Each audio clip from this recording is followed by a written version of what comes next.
সুপ্রিয় দর্শক শ্রোতা, আসসালামু আলাইকুম। এনআরডি টিভি অসহায় মানুষের কথা বলে। সুস্থ দেহ সুস্থ মন, অসুস্থ দেহে ভালো লাগে না, ভালো থাকে না মন। বৈশ্বিক করোনা মহামারীর এই আপদকালীন সময়ে লকডাউন শাটডাউনের সময় অনেকটা গৃহবন্দী জীবনে আপনাদের জন্য এনআরডি টিভির আয়োজন স্বাস্থ্য বিষয়ক নিয়মিত অনুষ্ঠান প্রেসক্রিপশন। আজকের বিষয় সার্জারি, নাক কান ও গলার বিভিন্ন সমস্যা। সুপ্রিয় দর্শক শ্রোতা, আজকে আমাদের সাথে দুজন চিকিৎসক বিশেষজ্ঞ চিকিৎসক আমাদের সাথে যুক্ত হচ্ছেন। আমি শুরুতেই আহ্বান জানাচ্ছি ডাক্তার সুমিত পুরকায়স্থ, সাবেক সহকারী রেজিস্ট্রার, সার্জারি বিভাগ, Sylhet MAG Osmani medical college হাসপাতাল, কাজলাওয়ার, সিলেট। জনাব ডাক্তার সুমিত পুরকায়স্থ, কেমন আছেন? আমি ভালো আছি, আপনি কেমন? আলহামদুলিল্লাহ। আপনাকে আমাদের অনুষ্ঠানে স্বাগত জানাচ্ছি। আমি ভালো আছি, আপনি কেমন আছেন? আপনাদের ধন্যবাদ। জি, ভালো আছি। এ পর্যায়ে আমি আহ্বান জানাচ্ছি doctor Rafiul Alam Gouri. Doctor Rafiul Alam Gouri, MBBS BCS স্বাস্থ্য, ডিএলও নাক কান গলা, ঢাকা মেডিকেল কলেজ হাসপাতাল। বর্তমানে তিনি কর্মরত আছেন নাক কান গলা বিশেষজ্ঞ ও হেডনেক সার্জন হিসেবে সিলেট শহীদ শামসুদ্দিন আহমদ সদর হাসপাতাল, সিলেট। তিনি চেম্বার করছেন ideal computerised diagnostic centre, Madan Mohan college road, Rikabibazar, Sylhet. সুপ্রিয় দর্শক শ্রোতা, আমরা আপনাদের জন্য এই করোনাকালীন সময়ে গৃহবন্দী অবস্থায় আমরা এনআরডি টিভির পক্ষ থেকে আয়োজন করেছি স্বাস্থ্য বিষয়ক নিয়মিত অনুষ্ঠান প্রেসক্রিপশন। আজ আমাদের প্রথম পর্ব। আজকে দুজন বিশেষজ্ঞ চিকিৎসক আপনাদের বিভিন্ন প্রশ্নের উত্তর দেবেন। আমরা এই বিশেষজ্ঞ চিকিৎসক বৃন্দ দ্বয়ের কাছ থেকে বিভিন্ন সমস্যার সমাধান আমরা জানব। আপনারা আমাদের এই অনুষ্ঠান শেয়ার দিয়ে, লাইক দিয়ে আমাদের সাথে থাকুন। আপনাদের কোনো প্রশ্ন থাকলে কমেন্টে প্রশ্ন পাঠাতে পারেন। আমরা দুজন মেহমানের নিকট সেটা আমরা পেশ করব, ওনারা তার উত্তর দিয়ে আপনাদেরকে সহযোগিতা করবেন। আমি শুরুতেই সার্জারি বিভাগের আমাদের বিশেষজ্ঞ ডক্টর সুমিত পুরকায়স্থ, আপনার কাছে জানতে চাচ্ছি আমাদের সার্জারি বিষয়ক যেসব সমস্যা হয়ে থাকে সাধারণত, সে বিষয়ে সংক্ষিপ্ত আলোকপাত করলে আমাদের দর্শক শ্রোতা উপকৃত হবেন। তারপর আমরা বিষয়ভিত্তিক আপনার কাছে বিভিন্ন প্রশ্ন তুলে ধরব, আপনি আমাদেরকে সে বিষয়ে প্রয়োজনীয় তথ্য প্রদান করবেন, প্রেসক্রিপশন দেবেন। তো শুরুতে আপনার কাছে জানতে চাচ্ছি সার্জারি বিষয়ে, জেনারেল সার্জারিতে সাধারণত কি কি বিষয়ে আপনারা আপনার অভিজ্ঞতায় পেশেন্টদেরকে চিকিৎসা দিয়ে থাকেন? আসলে জেনারেল সার্জারি অনেক বড় একটা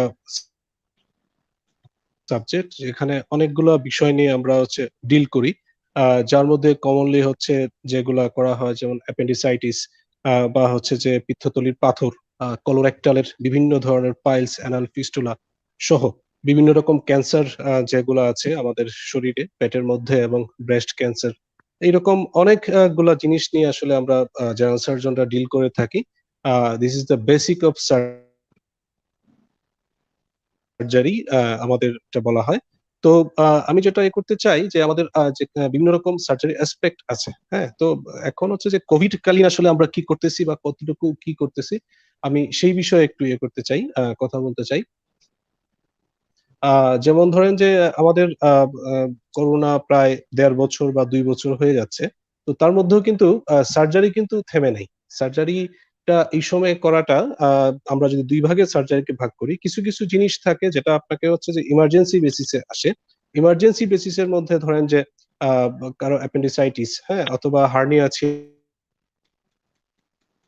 সেটা কোনো কারণে পেঁচ লেগে গেছে, অথবা হচ্ছে খাদ্যনালীতে কোনো একটা ইনফেকশন, অথবা খাদ্যনালী যেটা ছিঁড়ে যায়, অনেক সময় ফুটা হয়ে যায়, অথবা খাদ্যনালী পেস্ট লেগে যায়, অথবা কারো পিত্তথলির পাথর অনেকদিন ধরে ছিল, সেটা ভালো ছিল, কিন্তু হঠাৎ যে কোনো কারণে অনেক বেশি ব্যথা হয়ে পুঁজ হয়ে গেছে, বা সেখান থেকে ইনফেকশন সারা দেহে ছড়িয়ে পড়ছে এরকম। অথবা হচ্ছে যে বিভিন্ন রকম ক্যান্সার যেগুলো আছে, ক্যান্সারে তো দেরি করার আসলে আমাদের কোনো সুযোগ নেই। খাদ্যনালীর ক্যান্সার, পায়ুপথের ক্যান্সার, বা যে কোনো জায়গাতে আসলে ক্যান্সারে ওয়েট করার কোনো সুযোগ নাই। তো এই জিনিসগুলা মূলত আমরা এখন ডিল করতেছি। কিছু কিছু জিনিস যেগুলা থাকে, যেমন ধরেন কারো একটা থলিতে পাথর আছে, তো এটা নিয়ে আসলে অনেক সময় হয় কি, যে এখন যেহেতু হঠাৎ করে করোনার প্রভাবটা বেড়ে গেছে এবং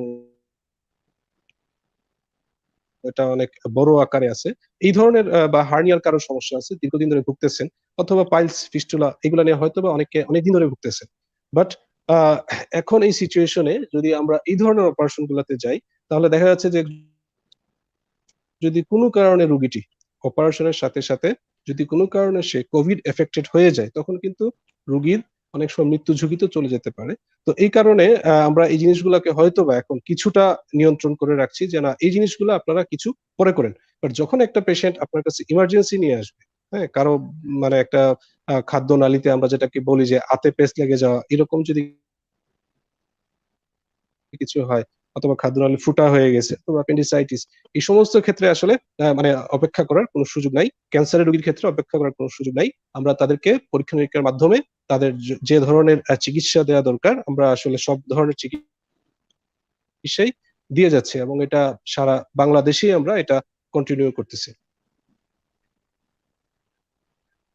ধন্যবাদ। আমি এ পর্যায়ে নাক কান গলা বিশেষজ্ঞ ও head neck surgeon doctor Rafiul Alam Gouri সাহেবের কাছে যাব। পঞ্চ ইন্দ্রিয়ের মধ্যে মানব দেহে নাক কান এর গুরুত্ব অপরিসীম। তার সাথে অতন্দ্র অতন্দ্র অতপ্রতভাবে জড়িয়ে আছে গলা। এখন নাকের যে যদি কেউ আমরা অক্সিজেন না নিতে পারি, তাহলে জীবনহানির সম্ভাবনা। কান দিয়ে না শুনলে সেটাও বড় এক সমস্যা। আবার যদি গলা ব্যথা বা কোনো কারণে আমরা খাদ্য গলাধঃকরণ না করতে পারি, কথা না বলতে পারি, তাহলেও অনেক সমস্যা দেখা যায়। সাধারণত যারা এই বিপদে পড়েছেন তারাই ভালো বলতে পারবেন এসব সমস্যার কত যে বেদনাদায়ক। তো আমি আপনার কাছে এ পর্যায়ে নাক কান এবং গলার এই যে তিনটা বিষয় আমরা একসাথে জড়িয়ে যাই, তো এই তিনটা বিষয়ে একসাথে একজন চিকিৎসকের কাছে এই বিষয়ে যে চিকিৎসার দায়িত্ব আমরা চিকিৎসা বিজ্ঞান দিয়েছে, এর মূল কারণটা কি, এই বিষয়ে যদি একটু দর্শক শ্রোতাদের বলেন তাহলে আমরা হয়তো উপকৃত হতাম। নাক কান গলা মনে হয় আসলে তিনটা মনে হয় আলাদা জিনিস, আসলে কিন্তু তিনটা একসাথে সম্পর্কযুক্ত। জন্ম যখন হয়, ডেভেলপমেন্টালিও তিনটা জিনিসেরই দেখা যায় একসাথেই ডেভেলপমেন্ট হয়। অনেক জিনিস একটা আরেকটার সাথে সম্পর্কযুক্ত। দেখা যাবে গলার সমস্যা যখন হয় তো নাকের সমস্যার সাথে থাকে, বা কানের সমস্যা যখন হয় এটার সাথে নাকের সম্পর্ক থাকে, গলার সম্পর্ক থাকে। হ্যাঁ, দেখা যাচ্ছে কানের সমস্যা হচ্ছে কিন্তু নাক কষ্টটা হচ্ছে, কারণটা হচ্ছে নাকের নাকের সমস্যার কারণে কানের অসুখ হচ্ছে। অনেক সময় গলার সমস্যার কারণেও নাকের সমস্যা হচ্ছে, কানের সমস্যা হচ্ছে। তিনটা আসলে একটা আরেকটার সাথে খুব মারাত্মকভাবে সম্পর্কযুক্ত। এবং ওষুধ দেওয়ার ক্ষেত্রেও আমরা দেখা যাচ্ছে কানের সমস্যা হচ্ছে আমরা নাকে দিয়ে ওষুধ দিচ্ছি, এরকম অনেক মানে সমস্যাগুলোই সবগুলো একসাথে সম্পর্কযুক্ত, একটা আরেকটার সাথে রিলেটেড। এই জন্য আসলে সাবজেক্ট মানে তিনটা যদিও এখন আলাদা আলাদা ব্রাঞ্চ হয়ে গেছে, আলাদা সুপার স্পেশালাইজ সাবজেক্ট, কিন্তু বেসিক আসলে তিনটা সাবজেক্ট নিয়ে আমাদের যে সাবজেক্টটার নাম হচ্ছে অটোরাইনোলেরিঙ্গোলজি। কানের, নাকের এবং গলার কণ্ঠনালী সবকিছু মিলে, এবং সাথে হেড নেক সার্জারি, একেবারে গলার একটু পর্যন্ত সবকিছু মিলেই হচ্ছে আমাদের সাবজেক্ট। তো যেহেতু সবগুলো আসলে একটা আরেকটার সাথে সম্পর্কযুক্ত, এই জন্য আসলে সবগুলো একসাথেই আসলে ডিল করতে হবে আমাদের কাছে। এই জন্যই আপনার করতে হবে আমাদের কাছে, সবকিছু সমন্বিত অ্যাপ্রোচে চিকিৎসা দিতে হবে। এই জন্যই আসলে একসাথে আর কি। ধন্যবাদ। যেহেতু তিনটা একসাথে সম্পর্কিত, তো আমার জানা একজন পেশেন্টের ব্যাপারে একটা প্রশ্ন রাখতে চাচ্ছি। সেই পেশেন্টের তিনি ডাক্তার দেখিয়েছেন, কানে শুনতে সমস্যা হয়, তো কানের ডাক্তার এক বিষয় দেখাতে গিয়ে ডাক্তার বললেন যে মাথার এক্সরে আনার জন্য। তো দেখা গেল তার নাকের ভেতরে গুটির মতো বা ফিস্টুলা, যেটা আপনাদের হয়তো ডাক্তারি ভাষায় বলে, এই টাইপের একটা প্রবলেম আছে। তো সেটা এখনো কমছে না। তো এই অবস্থায় মানে তার কানে দেখা গেল কোনো প্রবলেম নাই, এই নাকের মধ্যে প্রবলেমের কারণেই সে শুনতে পাচ্ছে না, শুনতে মানে কম শুনে, একেবারে শুনে না এমন না, কম শুনে। তো এই অবস্থায় তার কি করণীয়? আচ্ছা, জিনিসটা আমি বুঝিয়ে বলি। জিনিসটা হচ্ছে গিয়ে কানটাকে আসলে আমরা তিন ভাগে ভাগ করি: এক্সটার্নাল ইয়ার, মিডিল ইয়ার, ইনার ইয়ার, তিনটা অংশ। আমরা তো মনে করি এটা যতটুকু দেখতেছি এটাই মনে হয় কান, আর মনে হয় কিছু নাই। আসলে কিন্তু ভিতরে অনেক কিছু আছে। একটু এই এই একটুক গেল, এটাকে বলে পিনা। এরপরে ভিতরে ঢুকলাম, ভিতরে ঢুকার পরে অংশ আসলে পর্দা আছে। মানুষজন বলে যে পর্দা ছিঁড়ে গেছে, কান দিয়ে পুজ আসতেছে। তো সাধারণের দৃষ্টিতে এই পর্দা পর্যন্তই মনে হয় কান শেষ না। এটাকে তিন ভাগের এক ভাগ, এক্সটার্নাল ইয়ার, বহিকর্ণ। এই বহিকর্ণ অংশটুকু হচ্ছে পর্দা পর্যন্ত। পর্দার পরের অংশটাকে বলা হয় মধ্যকর্ণ। হ্যাঁ, মধ্যকর্ণ একটা জায়গা, এরকম বক্সের মতো একটা জায়গা। এর ভিতরে আরো আছে, এটাকে বলে অন্তকর্ণ, যেটা ব্রেইনের সাথে কানেক্টেড। এই তিনটা পার্টের অংশ হচ্ছে শোনার সাথে জড়িত। এখন যেহেতু বলছেন মধ্যকর্ণ যে বদ্ধ জায়গা, আমার এই যে বদ্ধ রুম, এই রুমের জন্য যেন ভেন্টিলেশনের দরকার, আমি শ্বাস প্রশ্বাস নিয়ে বেঁচে থাকবো, ধরেন এসি বা আপনার জানালা, বাতাস তো চলাচল করতে হবে। তো এই মধ্যকর্ণ এরকম ভেন্টিলেশন মেনটেন করে হচ্ছে, এটা টিউব বলে, অডিটরি টিউব। বুঝছেন, এটা কানেকশন হচ্ছে নাকের সাথে। দেখেন মধ্যকর্ণ এটা বেশ ভিতরে, পর্দার একেবারে ভিতরের অংশে, কিন্তু এটা কানেকশন হচ্ছে গিয়ে নাকের একেবারে পিছনের অংশে, অডিটরি টিউব। হ্যাঁ, নাকের একেবারে পিছনের অংশে এটা ওপেনিং হয়। তো এই যে মধ্যকর্ণের ভেন্টিলেশন মানে বাতাস চলাচল, এটা মেনটেন করে হচ্ছে এই যে ছোট একটা টিউব, একেবারে সিরিঞ্জের সুইয়ের মতো এত ছোট একটা টিউব। হ্যাঁ, আর যেমন মুখ যেরকম ভিজা থাকে, আপনার মুখ দেখেন, আমরা কথা বলতেছি, জিব্বা টিব্বা কিন্তু ভিজা, একেবারে শুকনা কিন্তু না। তো কানের ভিতরেও মধ্যকর্ণ জায়গাটাও কিন্তু একটু একটু ভিজা থাকতে হয়। আল্লাহ দিয়ে দিচ্ছেন সিস্টেমটা, ভিতরে মিউকাসাল বেল্ট আছে। হ্যাঁ, ছোট ছোট মিউকাস আছে এখানে, সবসময় একটা ভিজা থাকে। এই যে পানিটা জমে, এই পানিটাও কিন্তু এই রাস্তা দিয়েই বের হয়। ড্রেনেজ লাগে না আমাদের বাসা থেকে, আপনার পানি বের হতে হয়, পানি আবার তুলতে হয়, ওরকম ওখানেও পানি যাতায়াতের একটা ব্যবস্থা আছে ওই রাস্তা দিয়ে, অডিটরি টিউব যেটা। এখন নাকের যদি কোনো সমস্যা হয়, ওই যে বললেন নাকে হয়তো মাংস বেড়ে গেছে, আপনি যেটা বললেন এটা হতে পারে নাকে মাংস বেড়ে গেছে, এই কারণে তার মধ্যকর্ণে যদি সমস্যা হয়, তাহলে সেক্ষেত্রে নাকের সমস্যাটার জন্য হচ্ছে কানে কম শুনতে পারে মধ্যকর্ণের সমস্যা হইলে, অথবা পলিপ হতে পারে, অথবা নাকের ভিতরে অন্য কোনো সমস্যা হতে পারে।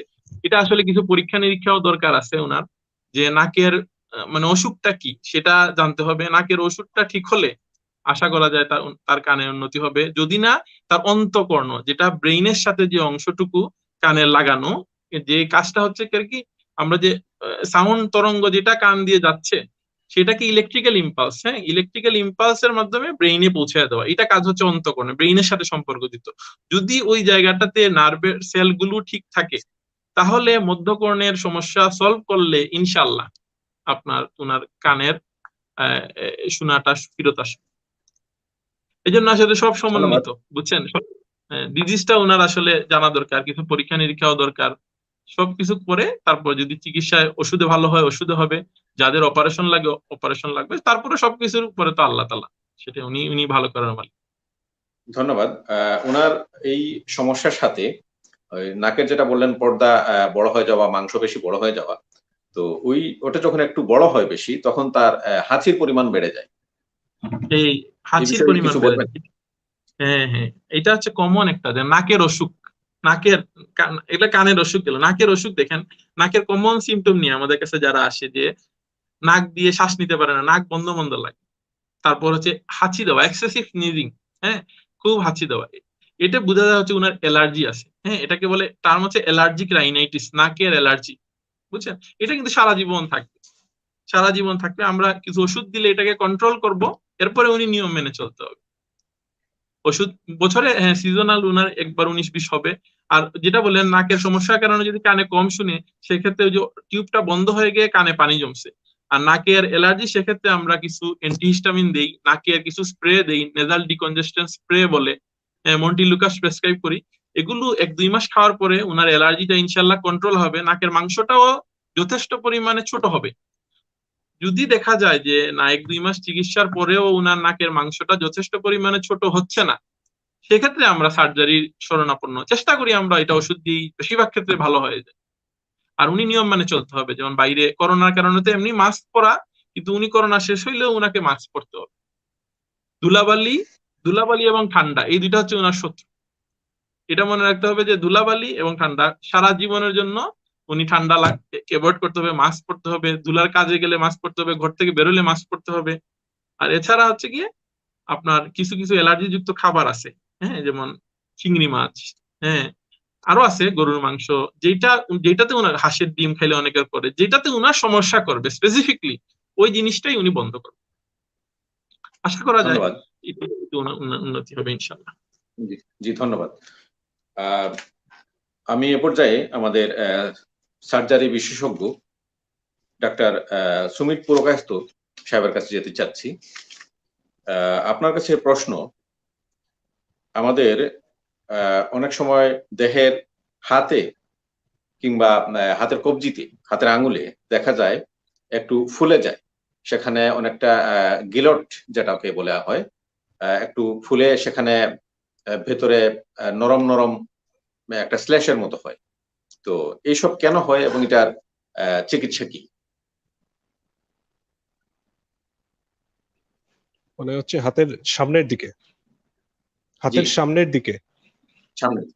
হ্যাঁ, এগুলো আসলে হচ্ছে যে আমরা যখন আমাদের হাতের মধ্যে আমরা অনেকগুলা জিনিস থাকে, এগুলাকে টেন্ডন বলি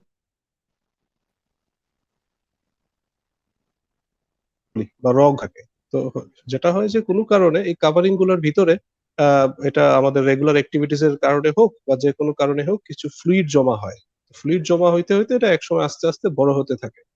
তো এই জিনিসগুলোতে হচ্ছে কি যে এগুলাতে আসলে তেমন কিছু করা লাগে না, বাট ইন জেনারেল আমাদের রোগীরা অনেক সময় ভয় পায় যে এখানে হয়তো বা টিউমার বা এই জাতীয় কিছু হয়ে গেল কিনা, এটাতে খারাপ কিছু হবে কিনা।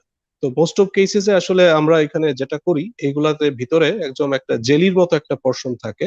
তো ইনিশিয়ালি আমরা যেটা করতে পারি, যেটা হচ্ছে দুইটা অপশন আছে। একটা হচ্ছে যে আপনি এখান থেকে যে টিউমার বা যেটা ফুলে যায় সেটার ভিতরের যে একটা জিনিস যেটা জমা হয়, একটা মানে হচ্ছে জেলির মতো একটা জিনিস, সেটাকে আমরা বের করে দিই একটা ইনজেকশন দিয়ে, এবং এটার ভিতরে স্টেরয়েড জাতীয় কিছু ইনজেকশন দিই। এতে করে হয় কি যে এটা যদি ইনজেকশনটা সঠিকভাবে আমরা ওই টিউমারের যে কাভারিংটা আছে, কাভারিং এর ভিতরে যদি ইনজেকশনটা সঠিক মতো পড়ে, তাহলে এটা নিজে থেকেই ছোট হয়ে যায়।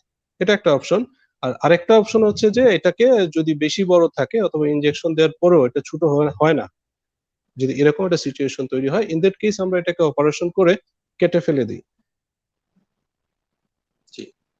বাট অপারেশন করার পরও সমস্যা যেটা হচ্ছে যে এটা কিন্তু আবার হতে পারে, এবং ইনজেকশন দেওয়ার পরেও আসলে হতে পারে।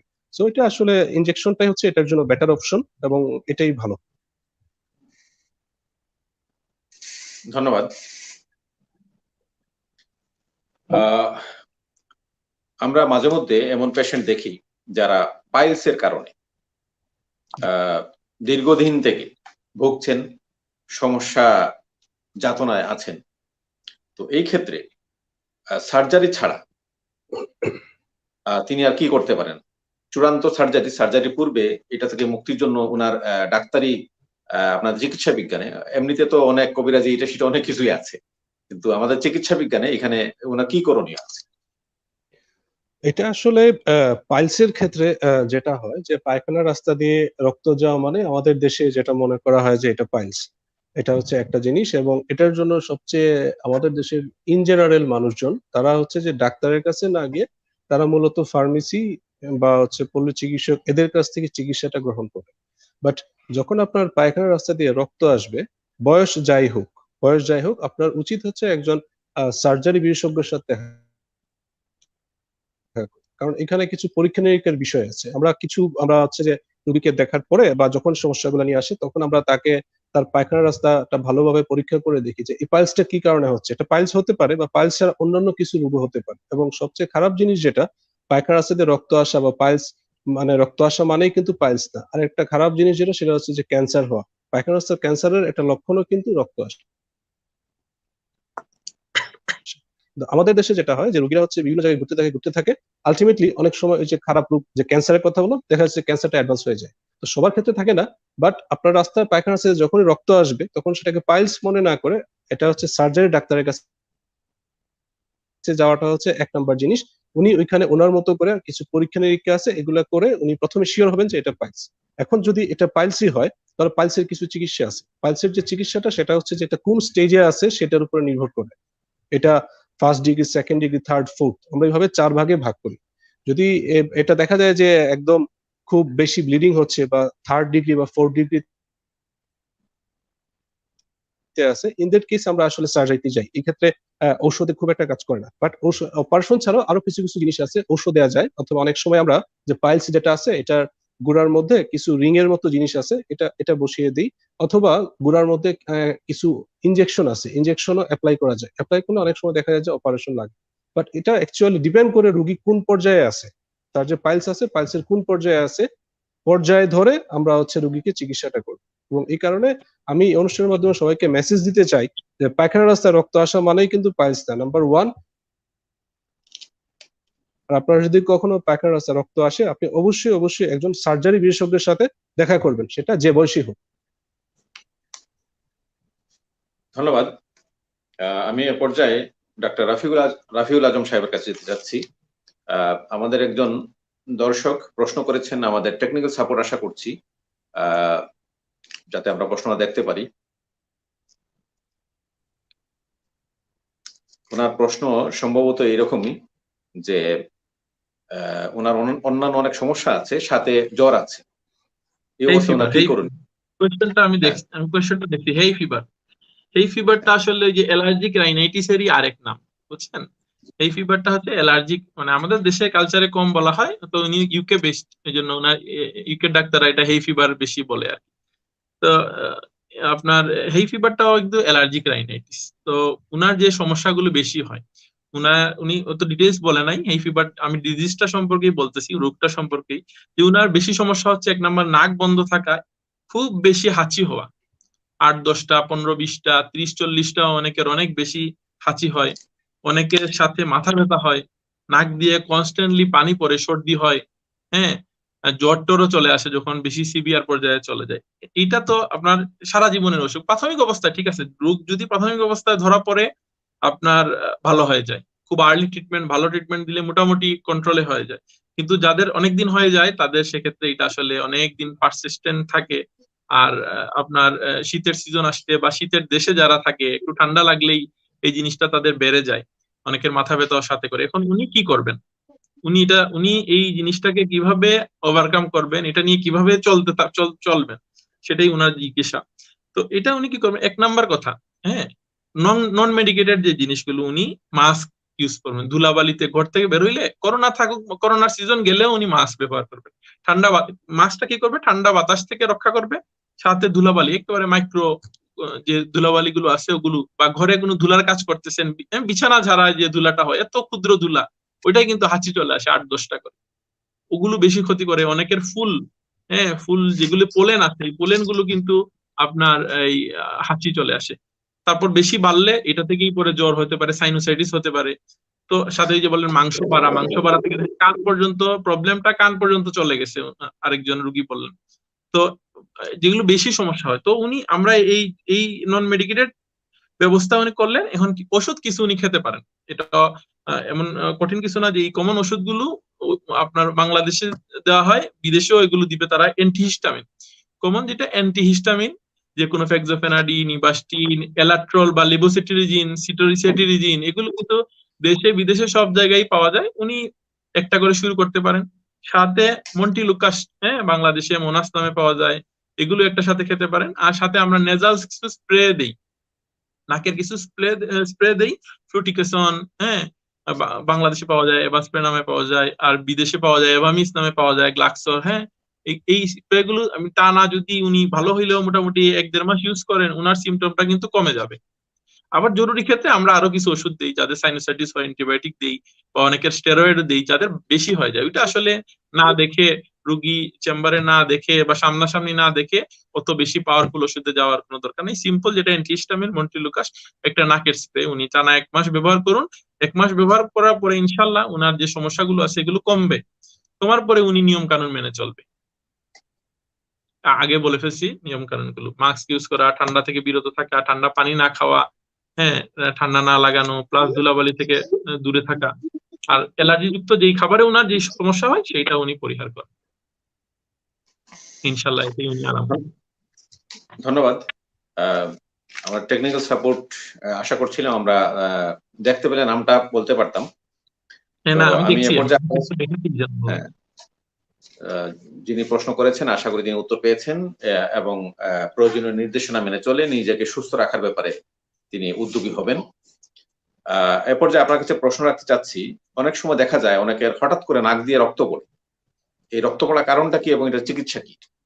আচ্ছা, নাক দিয়ে রক্ত পড়া, আচ্ছা এটা মানুষ এটা কিন্তু খুব ভয় পায়, বুঝছেন? নাক দিয়ে রক্ত পড়লে মনে হয় যে না, আসলে মনে হয় মাথা থেকে, ব্রেইন থেকে একেবারে রক্তগুলো বের হয়ে আসতেছে।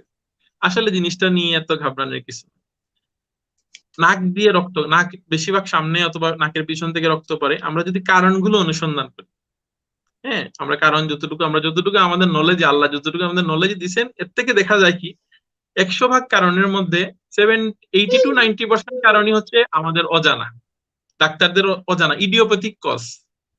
এরপরে আসেন বাকি যে কারণগুলোর কারণে রক্ত যায়। একটা হচ্ছে নাকের কিছু অসুখ হতে পারে, একটা হচ্ছে রক্তের কিছু অসুখ হতে পারে। হ্যাঁ, এছাড়া অনেকের প্রেসার বাড়ার কারণে হতে পারে, বৃদ্ধ বয়সে কোনো ওষুধ খাওয়ার কারণে হতে পারে। এটা হচ্ছে গিয়ে কমনলি যদি আমরা ইজিলি ভাগ করে দিই। এখানে আসেন অজানা কারণ যেগুলো 90 ভাগ কারণ বা 80 থেকে 90 ভাগ কারণই হচ্ছে আমাদের অজানা। এই ইডিওপ্যাথিক কারণগুলো যতই অজানাই হোক, কিন্তু একটা ভালো দিক হচ্ছে এই অজানা কারণগুলো লাইফ থ্রেটেনিং কোনো অসুখ না। অজানা কারণগুলোর কারণে তার যে ভয়ঙ্কর কোনো অসুখ হয়ে গেছে সেটা না, এটা কয়েকদিন পরে অটোমেটিক ভালো হয়ে যাবে বা চিকিৎসা নিলে ভালো হয়ে যাবে। এরপরে আসেন নাকের কিছু অসুখ। নাকের কমলে কিছু অসুখ ছাড়াও কিছু বদ অভ্যাস আছে, যে অনেক মানুষ আছে নাকে হাত দেয়, নাক খোটায়, অভ্যাস হয়ে গেছে বারবার হাত দেয়, বারবার হাত দেয়। আর নাকের যে ইপিথিলিয়াম যেটা বলি, নাকের ভিতরের যে অংশটা, এটা কিন্তু একেবারে পাতলা। আর বিশেষ করে উইন্টার সিজন, শীতকালে বা শীতের দেশে যারা থাকে তাদের নাক সবসময় ড্রাই থাকে।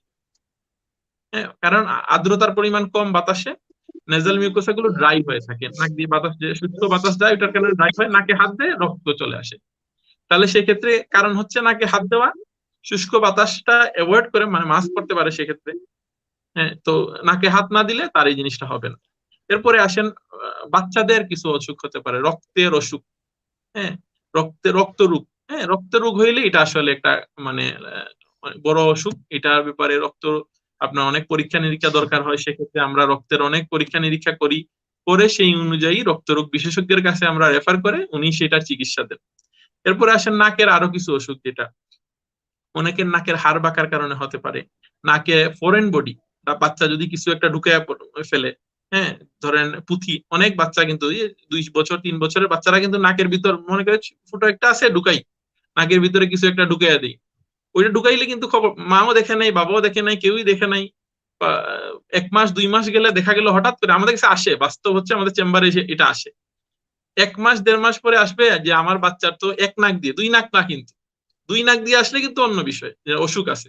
এক নাক দিয়ে রক্ত পড়তেছে, এটা কিন্তু মোটামুটি 70 to 90% ক্ষেত্রেই আমরা পাইছি যে তার নাকের ভিতরে ফরেন বডি আছে, ওইটা বের করে দিলে সে ভালো। এরপরে আরো অনেক অসুখ আছে আসলে, রাইনোস্পোরিডিওসিস, আরো ক্যান্সার কারণে হতে পারে, বৃদ্ধ বয়সে ক্যান্সার হইলে নাকে দিয়ে রক্ত পড়তে পারে। এগুলো কম, এগুলো নিয়ে তো ঘাবড়ানোর কিছু নাই। নাক দিয়ে এগুলো খুব কম কম ডিজিজ হয়। বা অনেকে হাই প্রেশার, যাদের খুব প্রেশার বেশি, গল গল করে রক্ত যাবে, ভয় পেয়ে যায়, এত প্রেশার বেশি, যারা ওই যে হার্টের কিছু ওষুধ খায়, ইকোস্প্রিন, হ্যাঁ, ইকোস্প্রিন যেগুলো, হ্যাঁ, এগুলো যে রক্তকে পাতলা করার কিছু ওষুধ দেওয়া হয়, কিন্তু যাদের হার্ট অ্যাটাক হয়, স্টেন্ট করা হয়, রিং লাগানো হয়, বা যাদের বাইপাস অপারেশন করা হয়, তাদের কিন্তু সারা জীবন এই যে রক্ত পাতলা করার ওষুধ দেওয়া হয়। এই সকল কারণে আপনার রক্ত পাতলা হয়ে যায়, ইজিলি নাক দিয়ে আপনার রক্ত চলে আসে। তো এই এত বেশি ঘাবড়ানোর কিছু নাই। বাচ্চা হইলে আমরা বাচ্চাকে এই যে ব্লাডের যে অসুখগুলো সব ইভালুয়েট করব। আর যখন রক্ত আসবে তখন উনি কি করবে এটার একটা সলিউশন আমরা শর্টকাটে দিয়ে দিই। বাসায় ঘাবড়ায় যাবে তো, যে হঠাৎ রক্ত আসলে নাকি দিয়ে কি করতে পারে সে। তো উনি যেটা করতে পারে, প্রথম যখন রক্ত আসলো, হ্যাঁ, একটু একটু গোল গোল করেই আসুক, জাস্ট নাকটা চাপ দিয়ে মাথাটা উঁচা করে 10 মিনিট ধরে রাখবে। তো নাক বন্ধ হলে স্বাভাবিক দিয়ে রক্তটা মুখ দিয়ে আসুক। দেখবেন হাত কাটলে কি করি আমরা, ইমিডিয়েটলি হাত একটু চাপ দিয়ে ধরে রাখলেই কিন্তু বন্ধ হয়ে যায় রক্তটা। প্রেসার, হ্যাঁ, সিম্পল একটা প্রেসার দিয়ে রাখলে কিন্তু নাকটা বন্ধ হয়ে যায়। আর কিছু বাংলাদেশে কমনলি কিছু ড্রপ পাওয়া যায় ফার্মেসিতে, এন্টাজল ড্রপ, অক্সিমেটাজল। হ্যাঁ, বিদেশে হয়তো অত ইজিলি অ্যাভেলেবল না, বাংলাদেশে এগুলো খুব ইজিলি অ্যাভেলেবল। এন্টাজল ড্রপ নাকে বললেই দিয়ে দেয়, সেক্ষেত্রে নাকে 2-3 ফোঁটা দিয়ে চাপ দিয়ে ধরে রাখো, কোনো এটা বন্ধ হয়ে যাবে। পরবর্তীতে উনি সুবিধা মতো সময়ে ডাক্তারের কাছে যাবে। কিন্তু যদি এই সকল কাজ করার পরেও নাক দিয়ে গলগল গলগল করে রক্ত যাচ্ছে, সেক্ষেত্রে এটা আপনার তাড়াতাড়ি ডাক্তারের কাছে যেতে হবে। আমরা নাকের ভিতরে প্যাক ঢুকাইয়া ইমিডিয়েটলি রক্তটা বন্ধ করব। পরবর্তীতে সেই অনুযায়ী কোন কারণে রক্ত গেল সেটা ডায়াগনোসিসের জন্য কিছু পরীক্ষা নিরীক্ষা করব। নেজোএন্ডোস্কোপি করেও আমরা দেখি নাকের ভিতরে কোনো অসুখ টসুখ আছে কিনা, খারাপ কোনো অসুখ, এগুলো কম হয়। সুতরাং ঘাবড়ানোর কিছু নাই। অনলি 1-5% খুব কম মানুষেরই বড় বড় অসুখ হয়। তো 90% মানুষেরই ভালো ওষুধ দিয়ে হচ্ছে। ঘাবড়ানোর কিছু নাই, বাসায় বন্ধ নয়। পরবর্তীতে একজন নাক কান গলা মানুষ ডাক্তারকে চেম্বারে দেখা ফেললেই উনি নিশ্চিন্ত হয়ে যেতে পারে যে উনার কোনো বড় অসুখ হয় নাই, টেনশনেরও কিছু নেই।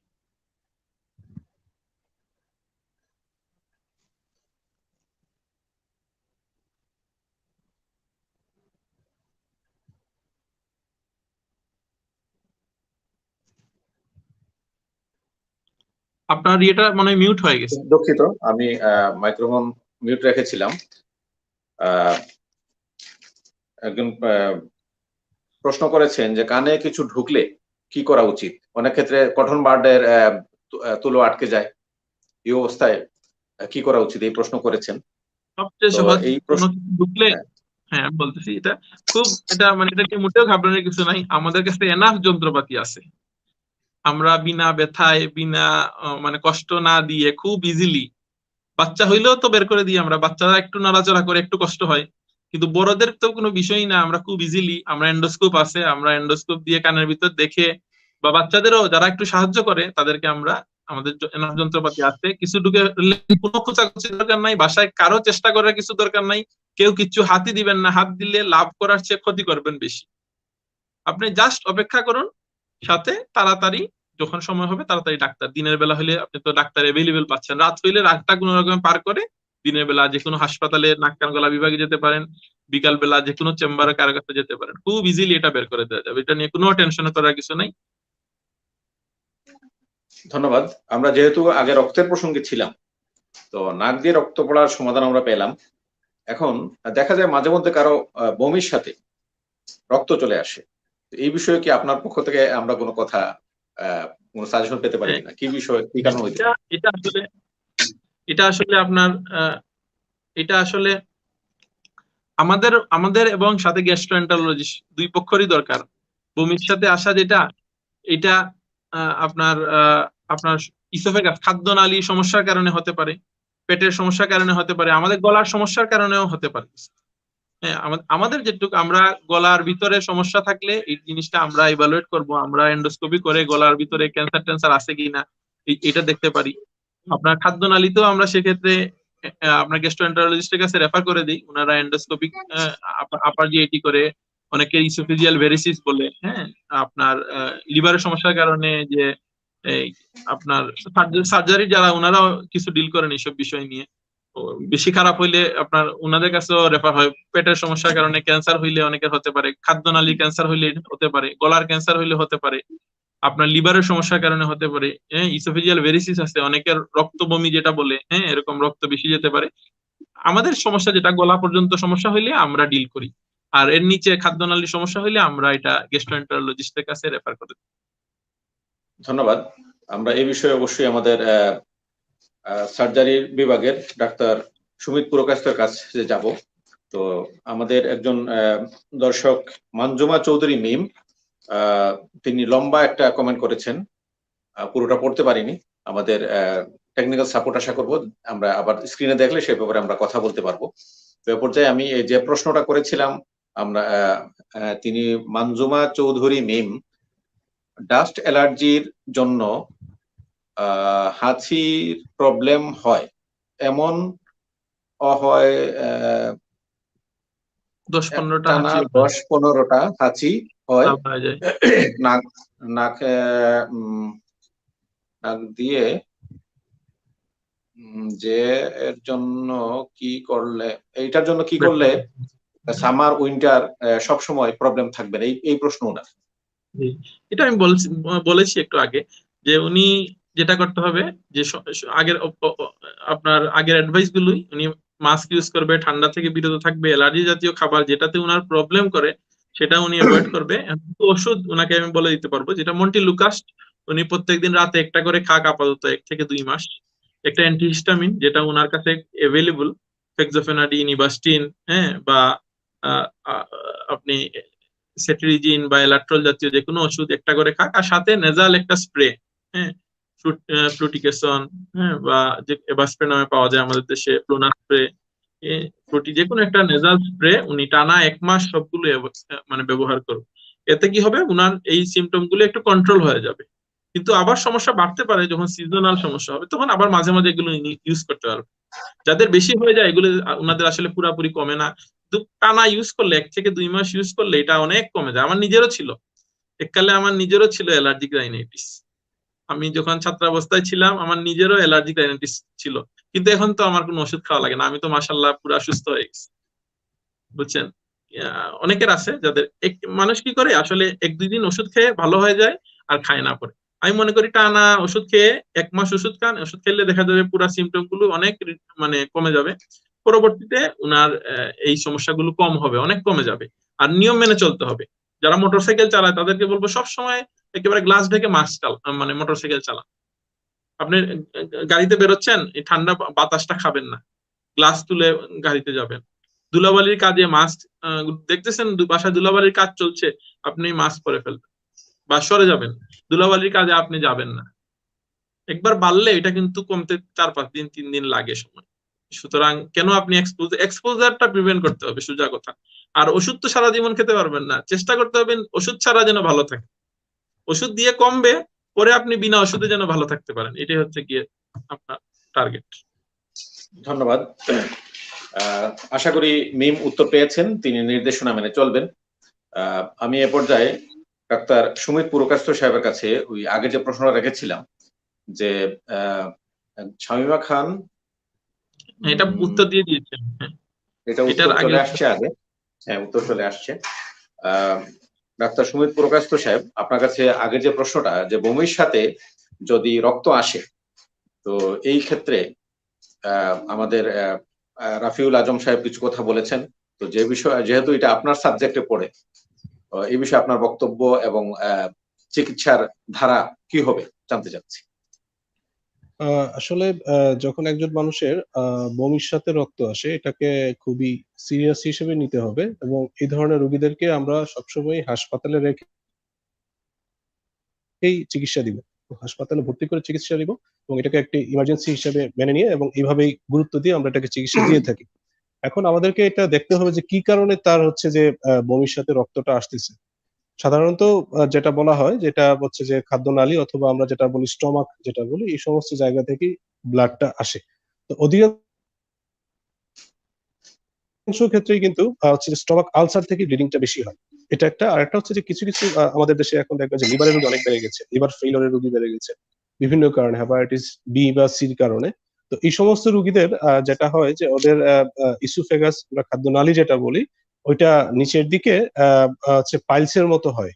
পায়খানার রাস্তা যেমন পাইলস হয়, এখানেও যে স্টমাকের আশেপাশেও কিছু পাইলসের মতো হয়। এবং এই ধরনের যদি কারো যদি হিস্ট্রি থাকে যেটা তার লিভার ডিজিজ আছে, তার অনেকদিন ধরে তিনি লিভারের সমস্যায় ভুগতেছেন, তো সেই সমস্ত ক্ষেত্রে আমরা আসলে ধরেই নিই যে ওনার হয়তো বা যে খাদ্যনালী ইসোফেগাসের নিচে যে ইসোফেজিয়াল ভেরিসেস বলি আমরা, সম্ভবত ওইগুলা থেকে ব্লিডিং হয়ে ওনার হচ্ছে যে এই রক্তপাতটা হচ্ছে। তো এই ধরনের রোগীদের ক্ষেত্রে আমরা সাধারণত সাথে সাথে ভর্তি দিয়ে আমরা তার চিকিৎসা শুরু করি এবং এই ধরনের চিকিৎসার ক্ষেত্রে আমাদের গ্যাস্ট্রোএন্টারোলজিস্ট যারা আছেন অথবা আমাদের জেনারেল সার্জন যারা হচ্ছেন যে এন্ডোস্কোপিতে বিশেষজ্ঞ, তাদেরকে আমরা ইনভলভ করি এবং এই সমস্ত ক্ষেত্রে আমরা প্রথমেই দেখতে চাই যে ব্লিডিংটা কোন জায়গা থেকে হচ্ছে এবং সেই জায়গাটাকে আমরা বন্ধ করার চেষ্টা করি বাই হচ্ছে এন্ডোস্কোপি। এবং এক্ষেত্রে একজন এক্সপেরিয়েন্স এন্ডোস্কোপিস্ট আমাদের লাগবে এবং উনি দেখবেন যে কোন জায়গা থেকে ব্লিডিং হচ্ছে। যে জায়গা থেকে ব্লিডিং হচ্ছে সেই জায়গাটাকে হচ্ছে এটাকে আমরা এন্ডোস্কোপির মাধ্যমে অনেক সময় কিছু ইনজেকশন দিই, ইনজেকশন দিয়ে ব্লিডিংটা বন্ধ করে দিই। অথবা অনেক ক্ষেত্রে যদি মনে করি যে না এখানে হচ্ছে যে তার ইসোফেজিয়াল ভেরিসেস আছে, তো সেই ক্ষেত্রে আমরা অনেক সময় এখানে একটা রিং এর মতো একটা জিনিস বসিয়ে দিয়ে আসি এবং পরবর্তীতে দেখতে হবে যে কি কারণে আসলে পরবর্তী চিকিৎসাটা ডিপেন্ড করবে যে কি কারণে ওনার ব্লিডিংটা হয়েছিল। আমরা এন্ডোস্কোপি করে কিন্তু বুঝে যাব যে কি কারণে ওনার ব্লিডিংটা হয়েছে, এটা কি গ্যাস্ট্রিক আলসার থেকে নাকি হচ্ছে যে ইসোফেজিয়াল ভেরিসিস থেকে। আরো কিছু কিছু কারণ থাকতে পারে। অনেক সময় হচ্ছে যে খাদ্যনালীর ভিতরে অনেক সময় কিছু রক্তনালী থাকে, এগুলো অনেক সময় ছিঁড়ে যায় বা আমরা যেটাকে বলি যে ইরোশন হয়ে যায়, সেই সমস্ত কারণে ব্লিডিং হইতে পারে। তবে ইনিশিয়ালি আমরা রোগীকে আগে স্টেবল করব। সাধারণত অধিকাংশ ক্ষেত্রে সার্জারির প্রয়োজন হয় না, আমরা এন্ডোস্কোপিক্যালি এটাকে ম্যানেজ করতে পারি। কিন্তু ইন কেস দেখা যায় যে অনেক সময় যে আমরা গ্যাস্ট্রিক আলসার বলি, এটা ডিউডেনামের পিছনের সাইডে অনেক সময় রক্তনালী কিছু আছে, এগুলা থেকেও ব্লিডিং হয়। যদি এরকম কিছু থাকে এবং এন্ডোস্কোপি ফেল করে, ইন দ্যাট কেস আমাদেরকে আসলে সার্জারিতেও যাওয়া লাগতে পারে। অথবা যদি কারো দেখা যায় যে লিভার ফেলিওরের কারণে ওনার ব্লিডিংটা হচ্ছে, তাহলে সেই ক্ষেত্রে আমরা আরো কিছু সার্জারি করি এবং সেটা আসলে অ্যাডভান্স সেন্টারে আমরা লিভার সার্জন যারা আছে তাদেরকে দিয়ে আমরা সেটা করি। তো এগুলাই মূলত ম্যানেজমেন্ট। এন্ডোস্কোপিটা এখানে আসলে মেইন রোলটা প্লে করে এবং আমরা কিছু ঔষধ পরবর্তীতে রোগীকে দিই। এবং সাথে যদি দেখা যায় অনেক সময় কিছু কিছু রোগী থাকেন যারা ইকোস্প্রিন বা অন্যান্য অনেকগুলো ওষুধ আছেন, রক্ত তরল করার ওষুধ, এই ধরনের কিছু ওষুধও কিন্তু রোগীরা অনেক সময় খায়। এই সমস্ত কারণে হইতে পারে। সো আলটিমেটলি দেখতে হবে যে রোগীর রক্তে অন্য কোনো সমস্যা আছে কিনা, সেই কারণে হইতে পারে। আবার খাদ্যনালীর ক্যান্সার, ভাই যেটা বলতেছিলেন যে খাদ্যনালীর ক্যান্সারের কারণেও কিন্তু ব্লিডিং হইতে পারে। এটার পার্সেন্টেজ যদিও কম, কিন্তু হতে পারে। আমাদেরকে এটা মাথার মধ্যে রাখতে হবে যে না, এই ধরনের কিছু সমস্যা থাকতে পারে। ধন্যবাদ। জাভেদুর রহমান রিপন প্রশ্ন করেছেন যে রেকটামে মাংস বেড়ে যায়, তো এই ক্ষেত্রে কি করা উচিত? এই প্রশ্ন উত্তর আপনি দিয়েছেন, তারপর এটা একটু টাচ করবেন। পাশাপাশি আমি আপনাকে প্রশ্ন রাখতে চাচ্ছি, অ্যাপেন্ডিসাইটিস যেটা আমরা আগে শুনতাম যে 24 ঘন্টার ভেতরে সার্জারি করতে হবে, তা না হলে অনেক প্রবলেম হয়ে যেতে পারে। এখন তো চিকিৎসা বিজ্ঞান আরো অনেক উন্নত হয়েছে, আগে কাটাছেঁড়া লাগতো, এখন অনেক ক্ষেত্রে লাগে না। তো এই বিষয়টা কেন হয়, এই প্রবলেমটা কেন দেখা দেয়, এবং যদি হয়ে যায় এটা থেকে বর্তমান সময় চিকিৎসা বিজ্ঞানের এই উন্নত অবস্থায় পেশেন্টের কি করণীয়, এই বিষয়ে আপনার বক্তব্য শুনতে চাচ্ছি। অ্যাপেন্ডিসাইটিস আসলে সবচাইতে mostly perform operation in general surgery. আমরা জেনারেল সার্জারি অপারেশনটা সবচেয়ে বেশি করে থাকি। এটা হচ্ছে যে অ্যাপেন্ডিক্স হচ্ছে একটা পেটের ভিতরে ডান দিকে একটা বাড়তি একটা অংশ, যেটা সাধারণত আসলে ওটার ওইরকম বড় ধরনের কোনো ফাংশন আসলে নাই। কিন্তু যদি কোনো কারণে দেখা যায় অ্যাপেন্ডিক্স এর মধ্যে অনেক সময় হচ্ছে যে কিছু ফিকোলিথ বলি আমরা, পায়খানার কিছু অংশ অনেক সময় গিয়ে রাস্তাটাকে বন্ধ করে দেয়, বা অনেক সময় কিছু পরজীবী থাকে যেগুলো কিনা অ্যাপেন্ডিক্স এর যে ছিদ্রটা থাকে এখানে চলে যায়, এনিহাউ সেখানে একটা ইনফেকশন হয়ে যায়। ইনফেকশন হওয়ার পরে তখন হচ্ছে অ্যাপেন্ডিসাইটিস যেটা আছে সেটা হচ্ছে যে প্রতীয়মান হয় রোগীর কাছে। অধিকাংশ ক্ষেত্রে রোগীরা যেটা বলে যে আমার নাভির চারদিকে ব্যথা, তারপর ব্যথাটা হচ্ছে ডান দিকে প্রচন্ড রকমের ব্যথা, এবং একই সাথে রোগী যেটা কমপ্লেন করে যে না আমার বমি বমি মনে হচ্ছে অথবা খাওয়ার রুচি কমে গেছে, সাথে হালকা একটু জ্বরও থাকতে পারে। তো এই ধরনের প্রেজেন্টেশন নিয়ে আমাদের কাছে রোগীগুলো আসে। তো আসার পরে আমরা এটাকে আসলে অ্যাপেন্ডিসাইটিসের যে কিছু পরীক্ষা নিরীক্ষা আমরা করি, আমরা কিছু পেটের আল্ট্রাসাউন্ড করি, কিছু রক্ত পরীক্ষা করি, এবং মূলত হচ্ছে যে অ্যাপেন্ডিসাইটিস আমরা ডায়াগনোসিসটা হচ্ছে ক্লিনিক্যাল, আমরা পরীক্ষা নিরীক্ষার মাধ্যমে সিদ্ধান্তে পৌঁছাই যে এটা অ্যাপেন্ডিসাইটিস কিনা অধিকাংশ ক্ষেত্রে, এবং এটাই হচ্ছে স্ট্যান্ডার্ড। তো সেই ক্ষেত্রে যদি অ্যাপেন্ডিসাইটিস আমাদের কাছে মনে হয়, তো অধিকাংশ ক্ষেত্রে আমরা এটা অপারেশনের দিকে চলে যাই। কারণটা হচ্ছে যে অ্যাপেন্ডিসাইটিস এর অনেকগুলা কমপ্লিকেশন আছে, সেই সমস্ত জটিলতা অ্যাভয়েড করার জন্য অপারেশনটাই করা হয়। তবে সব ক্ষেত্রেই যে অপারেশন লাগবে সেটা কিন্তু না, কারণ আমাদের দেখা গেছে যে আমরা আগে আমরা সেটাই করতাম, কিন্তু এখন কোভিড সিচুয়েশনে অনেক ক্ষেত্রে দেখা যাচ্ছে যে আমরা রোগীদেরকে কিছু স্যালাইন ইনজেকশন, ব্যথার ওষুধের মাধ্যমে চিকিৎসা করি। দেখা যাচ্ছে যে অনেক ক্ষেত্রেই রোগীর ব্যথা কমে যায়। কাজেই একেবারেই যে অপারেশন লাগবে তাও না, এটা ডিপেন্ড করবে আসলে রোগী কোন ধরনের সিচুয়েশন নিয়ে আসতেছে এবং তাকে যে ডক্টর দেখছেন ওনার অ্যাসেসমেন্টের উপর। যদি অ্যাসেসমেন্ট আমাদের বলে যে অপারেশন করতে হবে, সেক্ষেত্রে আমাদেরকে অপারেশনে যাইতে হবে। কারণ অ্যাপেন্ডিসাইটিস এর যদি কোনো কারণে অনেকগুলো জটিলতা আছে, যদি কোনো জটিল ভাবে এটা চলে যায়, তখন আসলে এটা রোগীর জন্য একটু খারাপই হয়।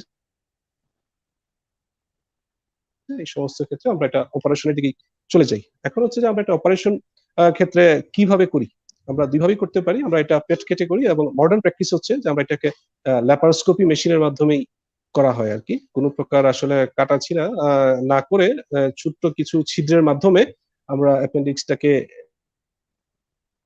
নিয়ে আসি এবং এটাই হচ্ছে এখন প্র্যাকটিস করা হয় এবং এটাই স্ট্যান্ডার্ড ধরা হয়।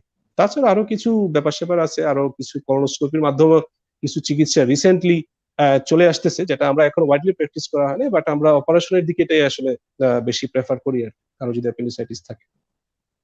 তবে সব ক্ষেত্রে অপারেশন লাগবে তা না, এটা ডিপেন্ড করবে রোগীর প্রেজেন্টেশন এবং ডাক্তার যিনি দেখবেন ওনার সিদ্ধান্তের উপর, উনি সিদ্ধান্তটা নেবেন আসলে কি হবে প্ল্যান অফ ট্রিটমেন্টটা। ধন্যবাদ। আমি প্রশ্ন করেছিলাম আমাদের দর্শক জাবেদুর রহমান রিপন, ওই রেকটামে মাংস বেড়ে যাওয়ার ব্যাপারে বলেছিলেন, সম্ভবত পাইলস সংক্রান্ত, এই বিষয়ে কিছু বলবেন কিনা? রেকটামে মাংস বেড়ে যাওয়া আসলে প্রশ্নটা এখানে স্পেসিফিক্যালি বুঝতে পারতেছি না আসলে রোগীর কি সমস্যা হচ্ছে। রেকটামে মাংস বাড়তে অনেক কারণেই বাড়তে পারে, উনি আসলে কি বোঝাতে চাচ্ছেন? অনেক সময় পায়খানার রাস্তায় মাংস বেড়ে যায়, সেটা অনেক সময় পলিপের কারণে হতে পারে। হ্যাঁ, পায়খানার রাস্তায় মাংস বেড়ে যায়, সেই ক্ষেত্রে অথবা ওনার এমন হইতে পারে যে পলিপ আছে, যদি পলিপ থাকে সেই ক্ষেত্রে আমরা সেটাকে হচ্ছে অপারেশন করে আমরা ফেলে দিব। আবার অনেক সময় বলে রেকটাল প্রলাপস, মাংস পায়খানার যে রাস্তাটা আছে সেটা অনেক সময় নিচে নেমে যায়, উনি এটা বোঝাতে চাচ্ছেন নাকি polyp, I am not sure. যদি কোনো কারণে পায়খানার রাস্তা নিচে নেমে যায় সেটারও চিকিৎসা আছে, সেটা আসলে দেখে সিদ্ধান্ত নিতে হবে আর কি। সেটার অপারেশনও লাগতে পারে, আবার অপারেশন ছাড়া নর্মাল কিছু লাইফস্টাইল মডিফিকেশনের মাধ্যমে আমরা এটা চিকিৎসা দিয়ে থাকি। আবার পাইলসও হইতে পারে আসলে মাংস। জি, ধন্যবাদ। বেড়ে যাওয়ার জিনিসটা খুব একটা নন স্পেসিফিক আর কি, এটা ডিপেন্ডস অন আসলে পরীক্ষা করে দেখে বুঝতে হবে। এটা আমাদের দর্শক প্রশ্ন করেছেন, তার পরিচিত কারো সমস্যা থাকলে আমরা আশা করি আপনার সাথে বা এই বিষয়ে যিনি অভিজ্ঞ আছেন তার সাথে কথা বলবেন, চেম্বারে গিয়ে প্রয়োজনীয় চিকিৎসা নেবেন। ধন্যবাদ। এ পর্যায়ে আপনার কাছে প্রশ্ন রাখতে চাচ্ছিলাম, গল ব্লাডারের যে প্রবলেমগুলো হয়, এটা হওয়ার কারণ কি এবং সার্জারি তো আপনি অবশ্যই ফাইনাল স্টেজে করেন, এর আগে সমাধানগুলো কি? আসলে গল ব্লাডারের পাথরের অনেকগুলো কারণ থাকে, সেটা হচ্ছে যে কিছু যাদের চর্বি বেশি থাকে, আমরা যেটা বলি যে মহিলাদের বেশি হয়, যাদের চর্বি বেশি আছে তাদের সেখান থেকে গল ব্লাডারে গিয়ে পাথরগুলা জমা হয়, অথবা অনেক সময় গল ব্লাডারে কিছু ছোটখাটো ইনফেকশন থেকে অনেক সময় গল ব্লাডারে পাথর হয়। এটা আসলে বডির একটা নর্মাল একটা অনেকগুলা জটিল সিচুয়েশনের মধ্যে দিয়েই গল ব্লাডারের পাথর যেটা আছে সেটা তৈরি হয়, সেখানে ফ্যাট গুলা জমা হয় গল ব্লাডারে, সেখান থেকে আসলে স্টোন হয়। বা অনেকের হচ্ছে যদি দেখা যাচ্ছে যে রক্তের কিছু রোগ থাকে, যেমন থ্যালাসেমিয়া রোগী, তাদেরও অনেক ক্ষেত্রে দেখা যায় যে অল্প বয়সেই গল ব্লাডারে পাথর হচ্ছে। হ্যাঁ, তো অনেকগুলো আসলে কারণে গল ব্লাডারে পাথর হয়। তো সেই সমস্ত কারণে হচ্ছে যে এটা আমাদের কাছে রোগীরা খুবই ফ্রিকুয়েন্টলি আসে, এবং সেই সমস্ত ক্ষেত্রে যদি কারো পিত্ত থলিতে যদি পাথর থাকে আমরা অপারেশনটাকেই প্রেফার করি। যদি রোগী বলে যে না তার ফ্রিকুয়েন্টলি ব্যথা হচ্ছে, অথবা অনেক সময় দেখা যায় যে ব্যথা এতই বেশি থাকে যে সেখান থেকে ইনফেকশন হয়, অনেক সময় ইনফেকশন রক্তের মধ্যে ছড়ায় যায়, সেরকমও থাকে, অনেক সময় পুজ জমা হয়। তো হোয়াটএভার যে প্রবলেমই থাকুক, আমরা মূলত এই সমস্ত ক্ষেত্রে অপারেশনটাকেই বর্তমান এতে আমরা এটাকে পছন্দ করি। আগে যেটা ছিল যে হচ্ছে পেট কেটে অপারেশন করা হতো, এখন হচ্ছে এটা পেট না কেটে ল্যাপারোস্কোপির মাধ্যমে ছোট্ট কিছু পোর্ট করে আমরা এটাকে বের করে নিয়ে আসতেছি। এখন ট্রেন্ডস এটাই বেশি। চিকিৎসা হচ্ছে আলটিমেটলি আমাদেরকে দেখা যায় যে সার্জারিতে যেতে হচ্ছে, আর এমনিতে ঔষধ বা এগুলো দিয়ে খুব একটা আসলে এখানে বেনিফিট নাই। যদি কারো যদি সিমটোমেটিক থাকে, অর্থাৎ তার গল ব্লাডারে পাথর আছে এবং তার ব্যথা আছে, তাহলে সার্জারিটা আসলে মানে মুখ্য ভূমিকা পালন করে। ওষুধ দিয়ে আসলে গল ব্লাডার স্টোনটাকে ওইভাবে কোনো আসলে লাভ হয় না। অনেকেই কিছু কিছু ওষুধ দেওয়া হয়, বাট এটা আসলে ইফেক্টিভ না। সার্জারিটা এখানে মেইন রোল প্লে করে আর কি গল ব্লাডার পাথরের ক্ষেত্রে। ধন্যবাদ। আমি এ পর্যায়ে আমাদের ডাক্তার রাফিউল আজম সাহেবের কাছে যেতে যাচ্ছি। একজন দর্শক সোহাদা লস্কর, তিনি মেসেজের মাধ্যমে, আমাদের অনুষ্ঠান তিনি দেখছেন, মেসেজের মাধ্যমে প্রশ্ন করেছেন আমার কাছে যে জানেন এটা আপনার প্রসঙ্গে পড়ে কিনা, যে জামি ফুলে যাওয়ার কারণ কি? এটা সম্ভবত ডেন্টিস্টের ব্যাপার, তারপরে এই বিষয়ে আপনার যদি কোনো পরামর্শ থাকে। বেশিরভাগ ক্ষেত্রে কি হয় আসলে আপনার ডেন্টাল ইনফেকশন, ডেন্টাল ক্যারিজের কারণে আপনার আপনার এই যে এই ফুলে যেতে পারে, বা আপনার অনেকের আক্কেল দাঁত উঠলে ফুলে যায়। এটা বেসিক্যালি ডেন্টালদেরই আপনার আমাদের অনেক সময় আমরা ডিল করি যদি ক্যান্সার হয়ে যায়, গ্রামে যদি কোনো ক্যান্সার হয় সেক্ষেত্রে আমরা ডিল করি। বেশিরভাগ ক্ষেত্রে এটা দাঁতের সমস্যার কারণেই, 90% কারণেই এটা বেশি দাঁতের সমস্যার কারণে হয়, ডেন্টাল কেরিস বা অনেকের আক্কেল দাঁত উঠলে ফুলে যায়। হ্যাঁ, এটা যে কোনো দাঁতের ডাক্তারের কাছে গেলে প্রথমে হয়তো ওনারা অ্যান্টিবায়োটিক প্রেসক্রাইব করবেন। অ্যান্টিবায়োটিক ইনফেকশনটা কমলে যদি দাঁত দেখা যায় রক্ষা করা সম্ভব না হয় বা দাঁতের ফাংশনালি কোনো ইম্পর্টেন্স না থাকে, অনেক সময় আক্কেল দাঁতে কোনো ইম্পর্টেন্স থাকে না, সেক্ষেত্রে আপনার ফেলে দেওয়াটাই ভালো হবে আর কি। আর যদি দেখা যায় যে না ভালো কোনো দাঁত একটু সমস্যা আছে, সেক্ষেত্রে ওনারা দাঁতে রুট ক্যানেল করে দাঁতটাকে মানে ইনফেকশন কমার পরে সেক্ষেত্রে রুট ক্যানেল করে এগুলো মোটামুটি কন্ট্রোল হয়ে যায়। এটা বেসিক্যালি ওনাদের আমরা রেফার করে দিই, দাঁতের ডাক্তারের কাছেই রেফার করে দিই। জি, ধন্যবাদ। এরপর যে আপনার কাছে প্রশ্ন রাখতে চাচ্ছি, আমাদের বাংলাদেশি কমিউনিটি যারা দেশের বাহিরে বিভিন্ন দেশে অবস্থান করছেন, তাদের মধ্য থেকে মাঝে মধ্যে শোনা যায় যে কানের বিষয়ে সাধারণত ডাক্তারের কাছে গেলে মেজর যে প্রবলেম গুলো আছে সার্জারির পরামর্শ তারা দেন, তো অনেক ক্ষেত্রে সার্জারি করার পরও সেটা সাকসেস হয় না। তো এটার কারণ কি এই বিষয়ে? অনেক ধরনের, এই যে বললাম না, আগে বলছিলাম 3টা ভাগ আছে, বহিকর্ণ, মধ্যকর্ণ, অন্তঃকর্ণ। বহিকর্ণে যদি কোনো সমস্যা হয়, বহিকর্ণে ইনফেকশন হয়, কান যারা চুলকায়, কনস্ট্যান্টলি কটন বাড যারা ইউজ করে, তাদের সমস্যাগুলো হতে পারে। ফাঙ্গাল ইনফেকশন হয় কিছু, অটোমাইকোসিস বলে এটাকে। হ্যাঁ, আপনার ফাঙ্গাল ইনফেকশন হতে পারে, অথবা নর্মাল যে কোনো ব্যাকটেরিয়াল ইনফেকশন, ওটাইটিস এক্সটার্না, এই কারণে হতে পারে। কানের ভিতরে আপনার আপনার হয় যে কোইল বাংলায় বলে কি ওয়াক্স, ওয়াক্সটা অনেক জমে ইম্প্যাক্টেড হয়ে যায়, কান বন্ধ হয়, সেক্ষেত্রে ইনফেকশন হয়, ব্যাকটেরিয়াল ইনফেকশন, ফারাঙ্কুলোসিস বলে। হ্যাঁ, এগুলো কানের ভিতরে বহিকর্ণে হয়। সেক্ষেত্রে যদি ফাঙ্গাস ভিতরে থাকে, অনেক অটোমাইকোসিসে ফাঙ্গাস প্লাগ থাকে, ইম্প্যাক্টেড ওয়াক্স থাকে, এগুলো আমরা পরিষ্কার করে ওষুধ দিয়ে দিই, অ্যান্টিবায়োটিক ওষুধ, আরো কিছু ওষুধ, পেইন কিলার দিলে এই কানটা ভালো হয়ে যায়।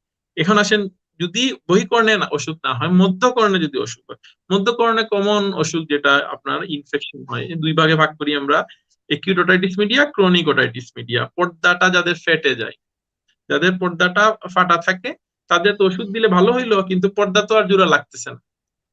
হ্যাঁ, অনেক সময় জোড়া লাগে যদি শর্ট টার্ম, ধরেন হঠাৎ করে অ্যাক্সিডেন্ট হয়েছে বা অনেকে মারামারি করে থাপ্পড় খাইছে, কান পর্দা ফেটে গেছে, এটা দেখা যায় ওষুধ টষুধ দিলে 1 থেকে 2 মাস আপনার চিকিৎসা দিলে আপনার, আল্লাহ ভালো করার মালিক তো আল্লাহ, অনেক ক্ষেত্রে আমরা দেখি এটা ভালো রেসপন্স, যদি নিয়ম মেনে চলে, আমাদের অ্যাডভাইস গুলো ফলো করে, 2 থেকে 3 মাসে জোড়া লেগে যায় ছোট ফাটা হয়ে। আর যদি দেখা যায় যাদের কান পাকা রোগ বলে আমরা ক্রনিক ওটাইটিস মিডিয়া, মানুষ বলে কান দিয়ে খালি পুজ আসে অনেক দিন ধরে, 1 বছর 2 বছর, ছোটবেলা থেকে 5 বছর 10 বছর, তাদের কিন্তু আপনার জোড়া লাগে না। সেক্ষেত্রে আমরা অপারেশন করি। এখন আবার কানেরও 2 ধরনের অপারেশন, একটা হচ্ছে সিম্পল কানের পর্দা অপারেশন, মাইরিঙ্গোপ্লাস্টি। হ্যাঁ, এটা বা টিম্পানোপ্লাস্টির অনেকগুলো টাইপ আছে। সিম্পল যে অপারেশন, এটা যদি ইনফেকশনটা না থাকে, শুধু পর্দাটাই ছিদ্র হয়, সেক্ষেত্রে সহজ ভাষায় বুঝাচ্ছি আর কি আমি, যদি পর্দাটা শুধু ছিদ্র থাকে, ইনফেকশন মোটামুটি কন্ট্রোল থাকে, সেক্ষেত্রে পর্দা অপারেশন করে দিলে আপনার বারবার যে কান পাকার সমস্যা এটা হয় না। আর যাদের ইনফেকশনটা, হ্যাঁ, কানের পর্দা তো ছিঁড়া আছেই, ইনফেকশনটা এদিকের হাড় পুরা, হ্যাঁ, মাস্টয়েড হাড় আছে, এগুলো ব্রেইনের হাড় কাভারিং, যে হাড়গুলো পর্যন্ত যদি ছড়ায়া যায়, সেক্ষেত্রে তাদের বড় অপারেশন লাগে, হাড় কেটে অপারেশন লাগে। তো আমাদের কানের উদ্দেশ্য কি, আসলে অপারেশনের উদ্দেশ্য থাকে কানের শোনা বৃদ্ধি, যে কিন্তু মেইন উদ্দেশ্য থাকে না, বুঝছেন? শোনা, মানুষ মনে করে যে অপারেশন করলাম মনে হয় শোনা বাড়বে, উদ্দেশ্য কিন্তু সেটা না। উদ্দেশ্য হচ্ছে যে আপনার ঘরে যদি দরজা না থাকে, হ্যাঁ, ধরেন আপনার ঘরে দরজা নাই, তাহলে কি হবে? চুরি ডাকাতি হবে না? অবশ্যই চুরি ডাকাতি হবে। তাহলে কি এটার চিকিৎসা কি? আমরা নতুন একটা দরজা লাগাইতে বলবো, নাহলে পাহারাদারি করতে বলবো। তো উনার কানের পর্দা ছিঁড়ে গেছে, চিকিৎসা কি? পর্দা দিয়ে প্রোটেকশন, নাহলে তো কয়েকদিন পর পর কানে পানি ঢুকবে, কান পেকে যাবে, ঠান্ডা লাগবে, সর্দি হবে, কান পেকে যাবে। তো ওইটা যেন না হয়, 2 দিন পর পর যেন কানটা না পাকে, এই জন্য আমরা বলি কানের পর্দা অপারেশন করো। আর যাদের ইনফেকশনটা ছড়ায় গেছে, তাদের কিন্তু এটা প্রবলেম করে, অনেকের মাথা ঘুরায়, ভাব করে, কয়দিন কান যত ওষুধ দেখ না কেন সে আর আসলে ভালো হয় না, কান দিয়ে কনস্ট্যান্ট ওষুধ দিলে কয়দিন ভালো থাকে, আবার কান দিয়ে পুজ, বারবার কান দিয়ে পুজ বের হয়। সেক্ষেত্রে আপনার করতে হয় আর এই যে বড় অপারেশন যেটা বলে, সেক্ষেত্রে উদ্দেশ্য কিন্তু তার কানের শোনা বাড়ানো না, উদ্দেশ্য হচ্ছে তার কানের পর্দা প্রোটেকশন দেওয়া, তাকে বারবার যে কানের ইনফেকশন না হয় সেটা থেকে রক্ষা করা। অনেক ক্ষেত্রে ইনফেকশনটা ব্রেইন পর্যন্ত চলে যায়, সেটা যেন না হয়, তার লাইফ থ্রেটেনিং কন্ডিশন গুলো যেন না হয়, কমপ্লিকেশনস গুলো যেন ডেভেলপ না করে, সেটা থেকে তাকে রক্ষা করা হচ্ছে কানের অপারেশন। এখন আসলে শোনার বিষয়, ওই যে মানুষ কমপ্লেইন করে যে আগে তোরে বাবা অপারেশন করার আগে যতটুকু শুনতাম এখন আরো কম শুনি, বা এখন আগের মতোই শুনি, লাভ হইলো কি? এটাও কিন্তু সহজ ভাবে যে অপারেশন করলে আপনার 50 ভাগের ক্ষেত্রে শোনা বাড়ে, 30 থেকে 40 ভাগের ক্ষেত্রে শোনা যেরকম আছে সেরকমই থাকে। হ্যাঁ, 10 ভাগের ক্ষেত্রে ধরেন আপনার শোনাটা অনেকের খারাপও হতে পারে সেক্ষেত্রে। হ্যাঁ, তো উদ্দেশ্য, এটা আসলে কাউন্সিলিং এর বিষয়, ওনাদেরকে করার আগে আমরা ভালো কাউন্সিলিং, হ্যাঁ অনেক ক্ষেত্রে শোনা বাড়ে, ভালো সুন্দর আপনার ডিজিজের উপরে যে অসুখের উপর বেশ করে আসলে তার যে অপারেশনটা আমরা ডিসিশন নিব সেক্ষেত্রে শোনা বাড়ে। হ্যাঁ, এটা গ্যারান্টি দেওয়ার কিছু নাই, বুঝছেন। সময় গেলে এটা আস্তে আস্তে, শর্ট রানে কিছু বোঝা যাবে না, 2-3 মাস 6 মাস গেলে তারপর আস্তে আস্তে আস্তে আস্তে পেশেন্টের মিনিমাম 1-2 মাস যেতে হয়, তারপর পেশেন্টের অবস্থাটা বোঝা যায়। এই আর কি। ধন্যবাদ। আমরা মাঝে মধ্যে অনেকে পাই এরকম যে কানে কোনো সমস্যা নেই, তিনি ভালোই শুনতে পারেন, কিন্তু হঠাৎ করে একটা শব্দ কানের ভেতর বাজে কয়েক সেকেন্ডের জন্য। তো এটা আমাদের ছোটবেলায় শুনেছি মুরব্বীরা অনেকে বলতেন যে এটা কবর নাকি ডাক দিচ্ছে, কবর ডাক দিচ্ছে। তো এই শব্দটার কারণ কি? এটাকে আসলে মেশিনারি বলে শব্দের মতো একেবারে হালকা। শব্দ হয়, কানের ভিতরে হাটে মনে হয়, কানের ভিতরে বাজনা বাজে, কানের ভিতরে ঘন্টা বাজে, অনেকে অনেক ভাবে ডিসক্রাইব করে। ইংরেজি নাম হচ্ছে এটাকে টিনিটাস বলি আমরা আর কি, টিনিটাস কমনলি। এটা দেখেন, এই যে কানের যত অসুখ হয় একেবারে বহিকর্ণ, মধ্যকর্ণ, অন্তকর্ণ, হ্যাঁ, সব কিছু মিলাইয়া সব অসুখেরই সাথে একটা কমপ্লেইন থাকে টিনিটাস।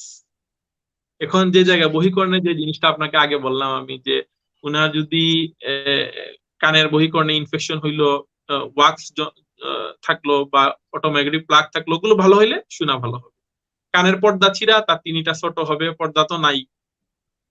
জানলা যদি খোলা থাকে দেখবেন বাতাস তো আটকানোর কোনো উপায় নাই, জানলা নাই, বাতাস কিভাবে আটকাবে? তো কানের শব্দ থাকবে তার, এটা তো তার মাঝখানে পারফোরেশন আছে, শব্দ থাকবে। অন্তকর্ণ, হ্যাঁ, যেটা ওই এই বিষয়টা বলিই নাই, অন্তকর্ণ যেটা ব্রেইনের সাথে যে কানেক্ট, ওখানে অনেকগুলো সেল আছে। আমরা যে শব্দটা শুনি এটা কিন্তু ভাইব্রেশন। দেখবেন ঢুলের পর্দায় বাড়ি হয়, ভাইব্রেশন তৈরি হয় বলেই তো আমরা শুনতে পাই। ভাইব্রেশনটা কিন্তু কান পর্যন্ত ভাইব্রেশন আকারে যায় না। আমরা যখন শব্দটা শুনলাম, মানে ভাইব্রেশন হইলো, শব্দ তরঙ্গ, তরঙ্গ আকারে এটা শব্দ আমাদের একেবারে ঢেউয়ের মতো করে পর্দায় গিয়ে আঘাত দিল, তাহলে পর্দাটা কি করলো, ঢুলের পর্দার মতো এটা কম্পন সৃষ্টি হইল। এরপরে ছোট ছোট 3টা হাড় আছে, মেলিয়াস, ইনকাস, স্টেপিস বলে এগুলোকে, ছোট ছোট হাড়, এগুলো আসলে নাক কান গলা ডাক্তার ছাড়া আসলে বলাই কঠিন। তো এই ছোট ছোট হাড়গুলো কি করে কাঁপে, কাঁপার পরে কম্পনটা আপনার অন্তকর্ণে যায়। আল্লাহ একটা অদ্ভুত মেকানিজম তৈরি করেছেন। এই আপনার ওই যে ট্রান্সফরমার দেখেন না, আপনার এই অনেক হাই পাওয়ার ভোল্টেজটাকে লো ভোল্টেজ আমাদের গৃহস্থালী কাজে ব্যবহারের জন্য দিয়ে দিচ্ছে আল্লাহ, এরকম একটা বসায় দিয়েছেন। এটা ভাইব্রেশনটাকে আপনার ইলেকট্রিক ইম্পালস, হ্যাঁ, ইলেকট্রিক ইম্পালসে কনভার্ট করে দেয়, কনভার্ট করে এটা ব্রেইনে পাঠায়। ব্রেইনের নির্দিষ্ট সেন্টার আছে সেখানে। এখন যদি ওই যে যেই মেশিনটা, যেই সেলগুলো আছে রিসেপ্টর, এই ভাইব্রেশনটাকে সে কনভার্ট করবে ইলেকট্রিক্যাল ইম্পালসে, সেগুলো যদি ড্যামেজ, বয়সের কারণে একটা হতে পারে, প্রেস বাইকোসিস বলে, বয়সের কারণে যে সেলগুলো নষ্ট হয়ে যায় এটা হতে পারে। হ্যাঁ, তারপর অনেক অসুখ আছে, আপনার কানের অনেক আপনার অসুখ আছে অন্তকর্ণের। হ্যাঁ, ওই ওষুধগুলোর কারণে কানের ভিতরে ওই যে যে জায়গায় সেলগুলো থাকে ওখানে কিছু পানি থাকে অনেকের, এগুলো কম থাকলে বা এগুলোতে সমস্যা থাকলে এই সমস্যাগুলো হয়। তো অনেকগুলো আছে ভালো হয়, কিছু আছে অনেকে জন্ম থেকে দেখবেন, অনেক বাচ্চা জন্ম থেকেই বধির থাকে, এগুলো নতুন নতুন চিকিৎসা, আমাদের হিয়ারিং এইড লাগে, মেশিন লাগে কানে। হ্যাঁ, তো কিছু যে যাদের অন্তকর্ণে ড্যামেজ হয় এগুলো আপনার, ওই যে বললাম না, গাছ শুকাইয়া গেলে, জ্বর শুকাইয়া গেলে গাছ থেকে তো আর সেরকম আপনি ভাইটাল ফল পাবেন না। এই সেম জিনিস এখানে বয়সের সাথে একটা আছে শুকানো, যদি এই জায়গাগুলো ড্যামেজ হয়ে যায় বা অসুখ, অনেকের আছে অটোটক্সিক ড্রাগ আছে, কিছু কিছু ওষুধ খাইলে ওই অন্তকর্ণের সেল গুলো নষ্ট হয়ে যায়। কমন ওষুধ, এই যে ম্যালেরিয়ার ওষুধ খাইলে অনেকের হয়, অনেকের এই যে আমরা যে প্রেশার ওষুধ আছে এর মধ্যে অনেকের এই ওষুধ খাইলেও হতে পারে। কিছু অ্যান্টিবায়োটিক আছে, টক্সিক অ্যান্টিবায়োটিক, এগুলোর কারণে অটোটক্সিক ড্রাগস বলি আর কি। তারপর যারা কমন এটা হচ্ছে গিয়ে পলিউশন, নয়েজ পলিউশন। হ্যাঁ, ঢাকা সিটিতে যেই হারে যেরকম আপনার চলে, হর্ন চলে, ট্রাফিক পুলিশ গিয়ে দেখবেন ওনাদেরও আপনার হেয়ার সেল অনেক নষ্ট হয়ে গেছে। তো যাদের এই সেল গুলো নষ্ট হয় তাদেরও কানে ডাকে। এখন আসলে অসুখ কজ বের করতে হবে কোন কারণে ওনার কানে সমস্যা হচ্ছে। কিছু আছে ট্রিটেবল, বেশিরভাগই ট্রিটেবল, কিছু আছে আপনার কিছু কিছু থাকবে বয়সের কারণে যেগুলো হয় বা সেলগুলো নষ্ট হয়ে গেছে, সেগুলো আমরা ওষুধ দিলে অনেকের আপনার সময় লাগে, ধৈর্য ধরতে হয়, আস্তে আস্তে আস্তে আস্তে ভালো। ধন্যবাদ। আপনার কাছে সর্বশেষ প্রশ্ন, আমাদের এনআরডি টিভি পরিবারের পক্ষ থেকে অনুরোধ করা হয়েছে হার্নিয়া সিমটমের ব্যাপারে কিছু বলার জন্য। এটা সার্জারি উনি বলতে পারবেন হার্নিয়া। আচ্ছা, তাইলে আপনার কাছে সর্বশেষ প্রশ্ন, হার্নিয়া এটা ওনাদের সাবজেক্ট, আমরা আসলে ডিল করি না। যে আমি অনুরোধ করছি ডাক্তার সুমিত প্রকাশ্য সাহেবকে এই বিষয়ে বলার জন্য।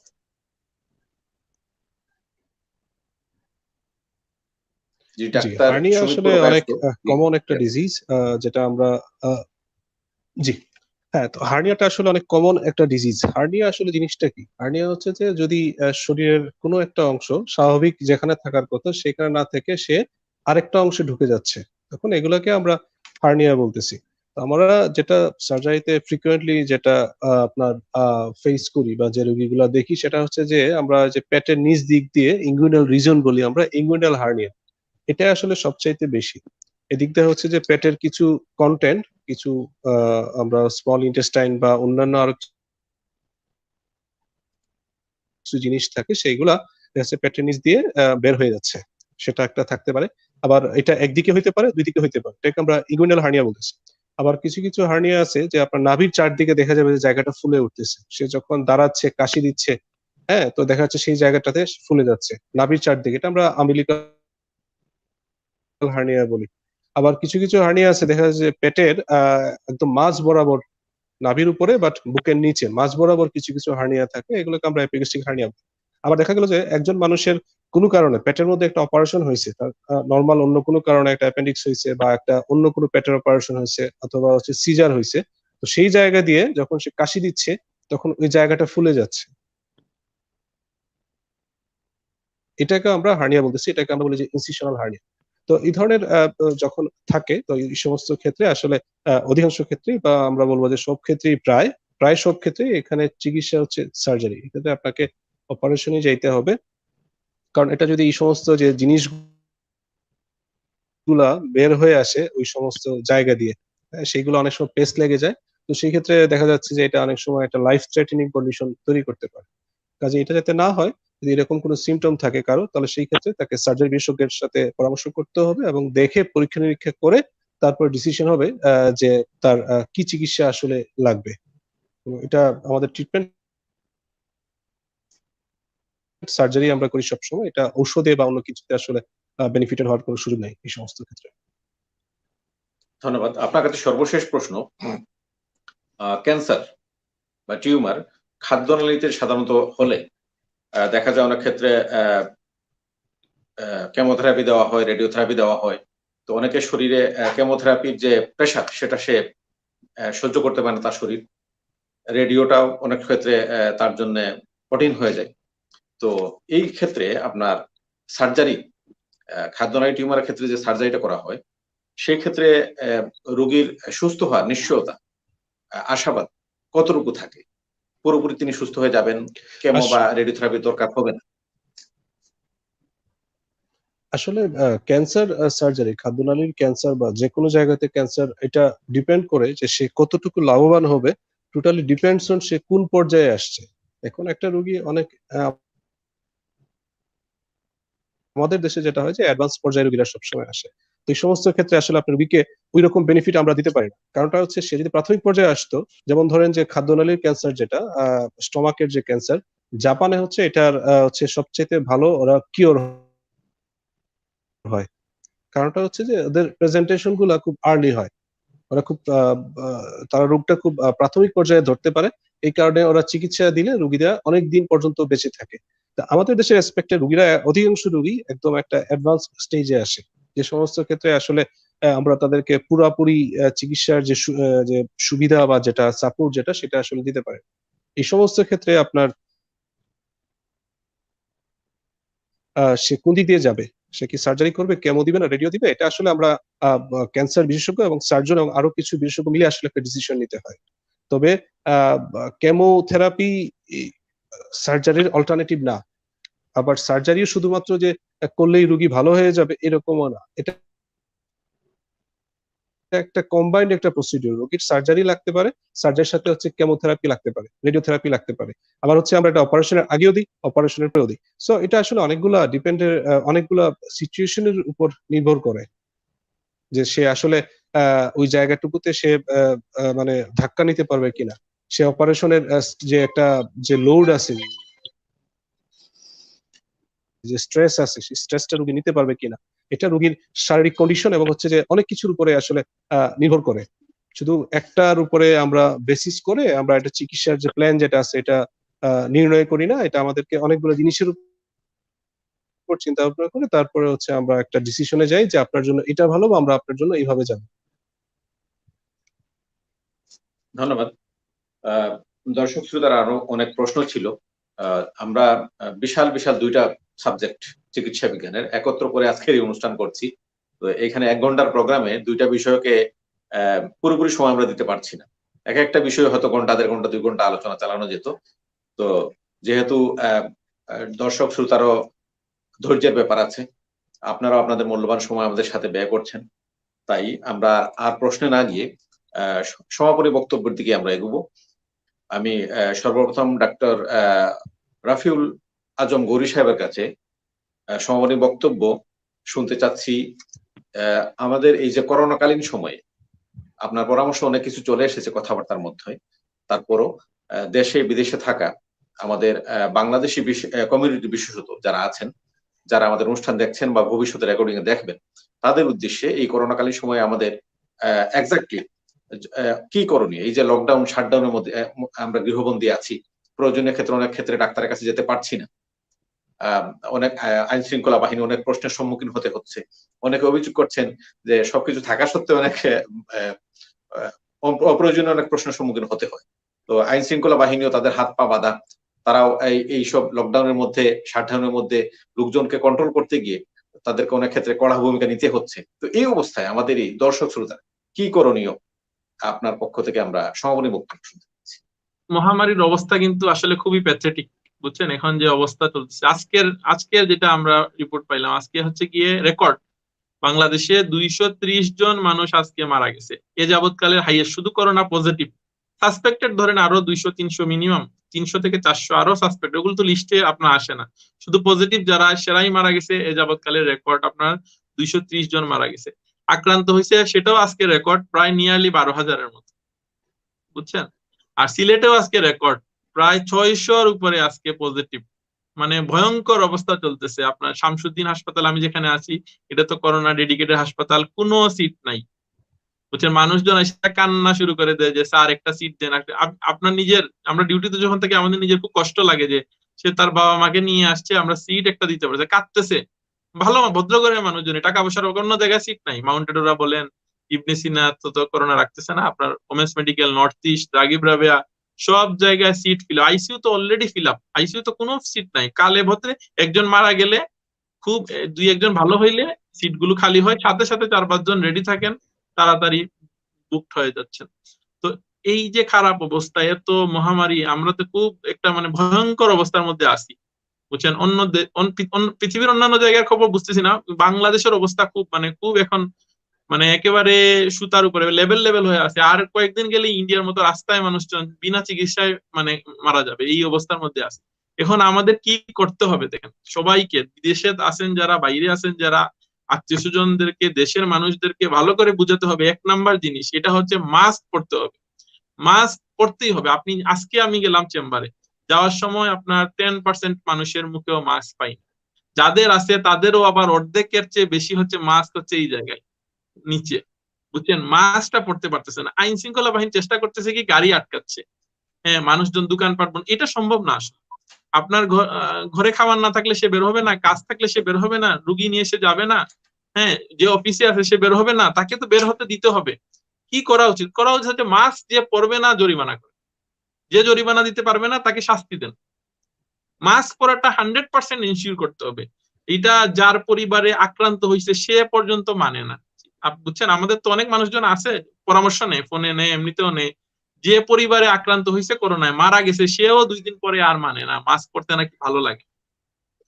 মসজিদে দেখেন, বাজারে, আমি তো মনে করি আইন শৃঙ্খলা প্রশাসনের মানুষের বাজারে যাক, বাজারে গিয়ে 1000 মানুষ হয়তো বাজারে আছে বা 100 মানুষ আছে, এদেরকে জরিমানা করুক, যার একজনের মুখেও মাস্ক পাবেন না। মসজিদ থেকে বেরোচ্ছেন, মসজিদে মাস্ক পরে যাচ্ছেন না কেন? মসজিদে যান, আমরা তো যেতে তো কেউ না করছে না, যান কিন্তু মাস্ক পরে যান। ডিস্টেন্স, 2 নাম্বার সোশ্যাল ডিস্টেন্সিং, যেটা 3 ফিট কাছাকাছি আড্ডা দেওয়ার দরকার নাই, তো বিনা কারণে বের হবেন না। আর বয়স্ক যারা আছেন তো ঘর থেকে বেরই হবেন না, ইয়ংরা সব কাজ করেন, বয়স্করা ঘর থেকে বের হবেন না, ইয়ংরা কাজ করেন, মাস্ক পরে যাবেন। বাসায় এসে গোসলে যান সবার আগে, আইসা সবার সাথে গল্প করার দরকার নাই, বুঝছেন? আগে গোসল করেন, তারপরে ঘরে অন্যান্য মানুষের সাথে ইয়ে করেন। হাত ধুতে হবে বারবার, যাতে স্যানিটাইজার ইউজ করেন, হাত ধুন, বারবার হাত ধুতে হবে। এখন মানুষদেরকে তো উপদেশ দিয়ে কোনো লাভ হবে না, বুঝছেন? এদেরকে আইন শৃঙ্খলা বাহিনী ওই জিনিসটা হ্যান্ডেল করতে হবে যে মাস্ক না পরলে জরিমানা। গরিব মানুষদেরকে মাস্ক দেন, যে পরে নাই শাস্তি দেন, যে টাকা দিতে পারতেছে না। আর যারা সচ্ছল 500 টাকা, 200 টাকা, 1000 টাকা যেমনি পারেন এটা জরিমানা করেন। ঘর থেকে সে বের হবে না, অবশ্যই বের হবে, তার তো বেরোতে হবে। পুলিশ বাহিনী, সেদিন আমাদের গাড়িতে একজন পুলিশ বাহিনীকে লিফট দিলাম, রাস্তায় কোনো গাড়ি নাই, ডাক্তারের গাড়ি দেখে অনেক সময় হ্যারাসমেন্ট, এইবার হয়নি কিন্তু অনেক সময় আগে দেখছি আমরা, ডাক্তাররাও অনেক হ্যারাসমেন্টের মানে ইয়ে হইতে হয়েছে যে কেন ডাক্তারদের গাড়ি তো আর সবার নাই, বুঝছেন না? তো আপনার ডাক্তারদেরও এই জিনিসটা, কোনো ডাক্তারই কিন্তু চায় না যে তার রোগীগুলো খারাপ হয়। ডেডিকেশন লেভেল খুব মারাত্মক। এই করোনা মহামারীতে যে ডেডিকেশন নিয়ে কাজ করতেছে, আমি নাম না জানা একজন ডাক্তারের কথা বলতে পারি, আমাদের শামসুদ্দিন হাসপাতালে উনার বাচ্চাই এই সপ্তাহের ভিতরে উনি আইসিইউতে উনার বাচ্চা ভর্তি। এর পরের দিন উনার বাচ্চাকে আইসিইউতে রেখে উনি সকালে গেছেন রাউন্ড দিতে। চিন্তা করেন কোন পর্যায়ের ডেডিকেশন লেভেল।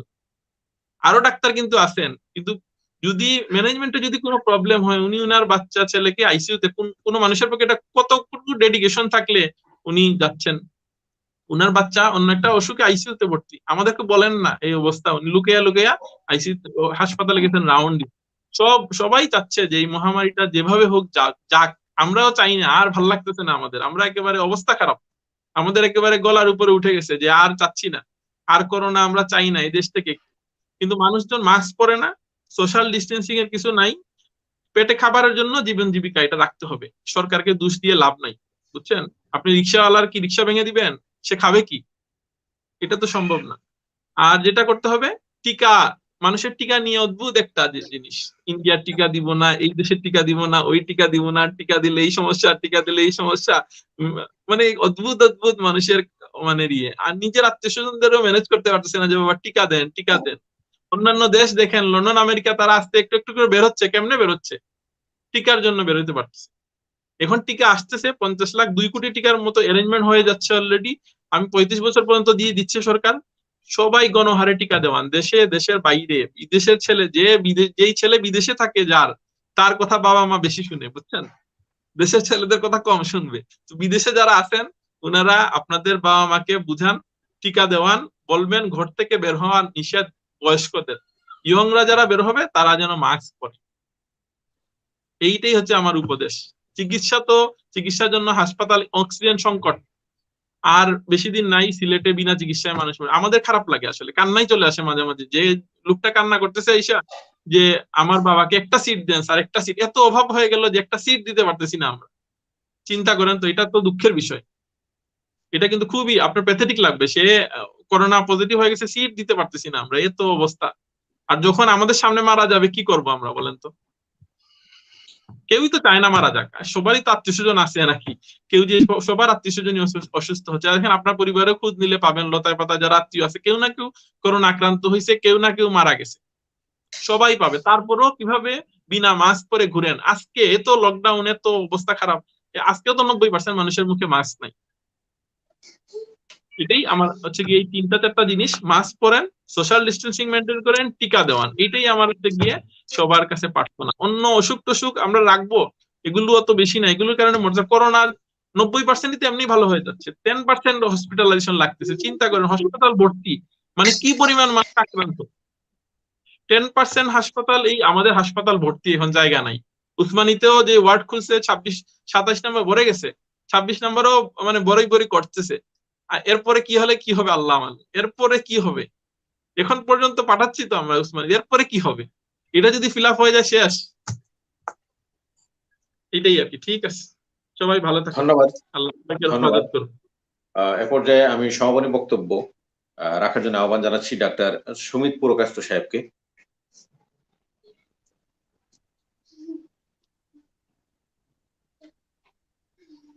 আসলে ভাই যেটা বললেন ওইটাই, রাস্তাঘাটে আমি আজকে বের হয়েছিলাম যে মাস্কটা আমরা কেউই পড়তেছি না, এটাতে একটা চরম অনীহা। এবং মাস্ক হচ্ছে নাকের উপরেও থাকে না, এটা হচ্ছে থুতনির নিচে থাকে সবারই যারা বাইরে আছে। এবং এই কারণে আমাদের দেশ থেকে করোনাটা আসলে বিদায় করা আমার কাছে মনে হয় যে একটা খুবই কঠিন একটা কাজ হবে। কারণ আপনি লকডাউন শাটডাউন দিবেন, মাস্ক পরবেন না, তাহলে এটা দিয়ে লাভটা কি? নাম্বার ওয়ান, ভ্যাকসিন আসতেছে, ভ্যাকসিন যখন প্রথমের দিকে আসছিল দেখলাম যে অনেকে বিভিন্ন ধরনের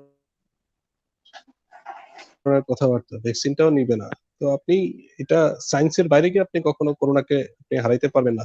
আপনি মাস্ক পরবেন না, আপনি ভ্যাকসিন নিবেন না, আপনি করোনার সাথে জিতে যাবেন, এটা আসলে একটা স্টুপিডিটি। এবং আমি দেখলাম যে ভাই যেটা বলতেছিল, আমি নিজেও এটা দেখছি যে কোভিড পেশেন্ট, পজিটিভ পেশেন্ট, সে ওয়ার্ডে ঢুকতেছে। আমি বঙ্গবন্ধুতে কয়েকদিন আগে ডিউটি করলাম কোভিড ইউনিটে, দেখলাম যে না, এটাকে খুব একটা ইউনিটের সামনে দিয়ে ঘুরতেছে, মাস্ক আছে কি নাই, থাকলে থুতনির নিচে আছে। তো এগুলো করে আলটিমেটলি আসলে অনেককে অনেক কিছু হারাইতে হবে আমার কাছে এখন যেটা মনে হচ্ছে। কারণ পাবলিকের সচেতনতা আর কত করবেন? 1.5 বছর হয়ে গেছে, এখন যদি বলে যে আমি এটা বুঝি না, তাহলে আর তো কিছু করার নাই। এটা হচ্ছে যে বড় একটা অংশই আমি বলবো যে এরা ইন্টেনশনালি জিনিসটাকে পাত্তা দিচ্ছে না বা গুরুত্ব দিচ্ছে না, যে কারণে সমস্যাটা বাড়তেছে, আরো বাড়বে। ইন্ডিয়ার মতো রাস্তাঘাটে যখন মানুষ মানে রাস্তাঘাটে যখন ট্রিটমেন্ট না পেয়ে মারা যাবে, তখন হয়তো ভয় পাইয়া যদি ঘরে ঢুকে তো ঢুকবে। এটা হচ্ছে আমাদের দেশের আমার দৃষ্টিতে বাস্তবতা। তো আমার কাছে মনে হয় যে অ্যাটলিস্ট মাস্কটা পরলে কিন্তু আমরা এটাকে করোনাটাকে অনেক ক্ষেত্রে হারাই দিতে পারতাম।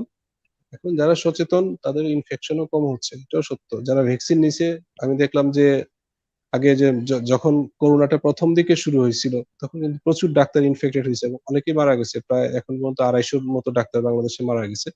বাট নাও ডেজ কিন্তু মানে বাংলাদেশের ডাক্তার সবাই ভ্যাকসিন নিছে অলমোস্ট, আমি যতটুকু জানি বা দেখছি আমার বেল্টে যারা আছে, তো এদের মধ্যে কিন্তু মানে করোনার সংক্রমণটা কম বা খারাপ হওয়ার চান্সটা কম। সো আমি বিশ্বাস করি যে ভ্যাকসিনে কাজ করে, ভ্যাকসিন এবং মাস্ক এই দুইটা জিনিস কাজ করে। কাজে আমাদের সবাইকে দুইটা জিনিস মানতে হবে। আর না হলে হচ্ছে কি, কিছুদিন পর পর কমবে, তারপর কমার পরে আমরা আবার ঘুরতে যাব, পাহাড়ে জঙ্গলে ঘুরতে যাব, তারপর আবার বাড়বে। আর আমরা ডাক্তাররা তো আছি, আমরা এটা সাফার করব আমাদের পরিবার সহ, আমরা তো আছি, কোনো সমস্যা নাই। কিন্তু আলটিমেটলি এটা কোনো সলিউশন হবে না যদি নিজেদের মধ্যে সচেতনতা না আসে। লকডাউন শাটডাউন কত কি করবেন? এখন যেটা হচ্ছে যে মাস্কের ব্যাপারে পুরোপুরি যেটা ভাই যেটা বললো আমি পুরো একমত। এখানে হচ্ছে যে পানিশমেন্টটা ওইখানেই দিতে হবে বেশি করে। মাস্ক সঠিকভাবে না পরা, মাস্ক না থাক, মাস্ক কিন্তু সবারই আছে, রাস্তাঘাটে সবারই আছে, থুতনির নিচে আছে। থুতনি থেকে এটাকে নাক পর্যন্ত যদি তোলা যেত, তাহলে কিন্তু আমাদের এই করোনাটা অনেক ইজি হয়ে যেত এটাকে ওভারকাম করা। আদারওয়াইজ আমাদের যে হেলথ সেক্টর যেটা আছে, যে সিস্টেম আছে, হ্যাঁ, এটা আপনার ডেস্ট্রয় হয়ে যাবে। আমরা এটাকে আসলে ওইভাবে সেট আপটা আমাদের ওইরকম নাই যে এটা যদি এখন ইন্ডিয়ার মতো হয় বা ধরুন ফ্রান্স বা ইটালিতে গত বছর যেরকম হয়েছে, এটাকে আমরা ওভারকাম করতে পারবো। হ্যাঁ, এটা আসলে সম্ভব হবে না। তখন হচ্ছে হ্যাঁ, আপনি দোষ দিতে পারবেন ডাক্তাররা চিকিৎসা দিচ্ছে না, সরকার কেন হাসপাতাল খুললো না। আপনি কি করছেন?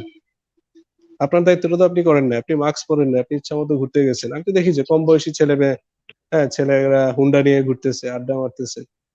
কয়েকদিন ঘরে থাকেন না ভাই, 2 সপ্তাহ ঘরে থাকেন, বাট দুনিয়া তো নষ্ট হয়ে যাবে না। বাট কারো কোনো রেসপন্সিবিলিটি নাই, তাদের হয়তো হচ্ছে না, কিন্তু যারা মানে বয়স্ক মানুষ আছে তারা তো এটার সাথে কোপ করতে পারতেছে না। তো সেই ক্ষেত্রে তো রেসপন্সিবিলিটিটা আপনার। তারপর আপনি হাসপাতালে নিয়ে যাচ্ছেন, সেখানে ভাঙচুর করতেছেন, দুষ চাপাই দিচ্ছেন ডাক্তারের ঘাড়ে। তো এগুলা করে আলটিমেটলি তো লাভ তো কারোরই হবে না, সাফারিংসটা মানুষেরা হচ্ছে। এবং আমি মনে করি যে আমরাই বেশি সাফারার, ডাক্তাররাই বেশি সাফারার। তো এটা সবার এখানে আগে আসতে হবে। এবং ভ্যাকসিন আমরা নিয়ে আসছি, প্রধানমন্ত্রী ভ্যাকসিন নিয়ে আসতেছেন, এটা যত তা আসবে, বয়স্ক মানুষ যারা 35 এখন ঘোষণা করছে, হ্যাঁ, যারা অ্যাভেলেবল যাদের কাছে থাকবে তারা যেন অবশ্যই নিয়ে নেয়। দুইটার কোনো বিকল্প নাই আসলে, এটাই। এবং ইউরোপ কান্ট্রি দেখেন, ওনারা এখন ফুটবল খেলা শুরু করে দিছে। ব্রাজিলের কি অবস্থা ছিল, খুব খারাপ ছিল ওদের অবস্থা, বাট এখন তো ওরা হচ্ছে ফুটবল টুটবল সবই শুরু করে দিছে ডিউ টু ভ্যাকসিন, এবং মানুষ কনসার্ন। এরকম না হয় আলটিমেটলি দেখা যাবে যে যারা উচ্চবিত্ত তাদের কোনো সমস্যা নাই, হ্যাঁ, যারা গরিব তাদেরও সমস্যা নাই, কিন্তু যারা আছে যে খেটে খাওয়া মানুষ যারা, তারা কিন্তু আসলে বিপদে পড়ে যাবে। কারণ বাস বন্ধ, ট্রাক বন্ধ, ব্যবসা বন্ধ, দোকান বন্ধ, কতদিন চলবে তারা?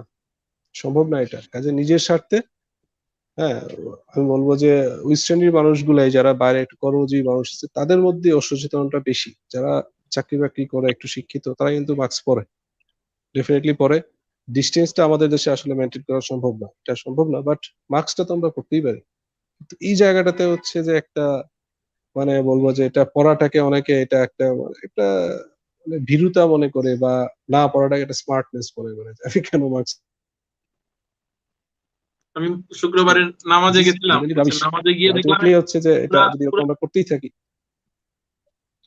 পুরা মসজিদে আমি একা শুধু মাস্ক পরা। পরে আমার দেখা দেখি আরেকজন আমার পাশের জন উনি পড়লেন, মানে আগে পকেটে, লজ্জায় পকেটে ঢুকে রাখছে। চিন্তা করো।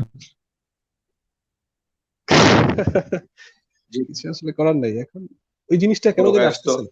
হ্যাঁ, ধন্যবাদ। যারা পেশেন্ট নিয়ে ডিল করে, কোভিড পজিটিভ পেশেন্ট ডিল করছে, তারাও পড়ে না, মানে বুঝলাম না। মানে আর কি হইলে মানুষের আসলে এটা, এটা সরকারের একার দায়িত্ব না এটা। হুম হুম। সরকারের একার দায়িত্ব না, সবাইকে দায়িত্ব নিতে হবে আসলে। ঠিক আছে, ধন্যবাদ ডক্টর সুমিত পুরকায়স্থ, ধন্যবাদ ডক্টর রফিউল আজম গৌরী। আপনারা আপনাদের মূল্যবান সময় আমাদের দর্শক শ্রোতাদের জন্য ব্যয় করলেন।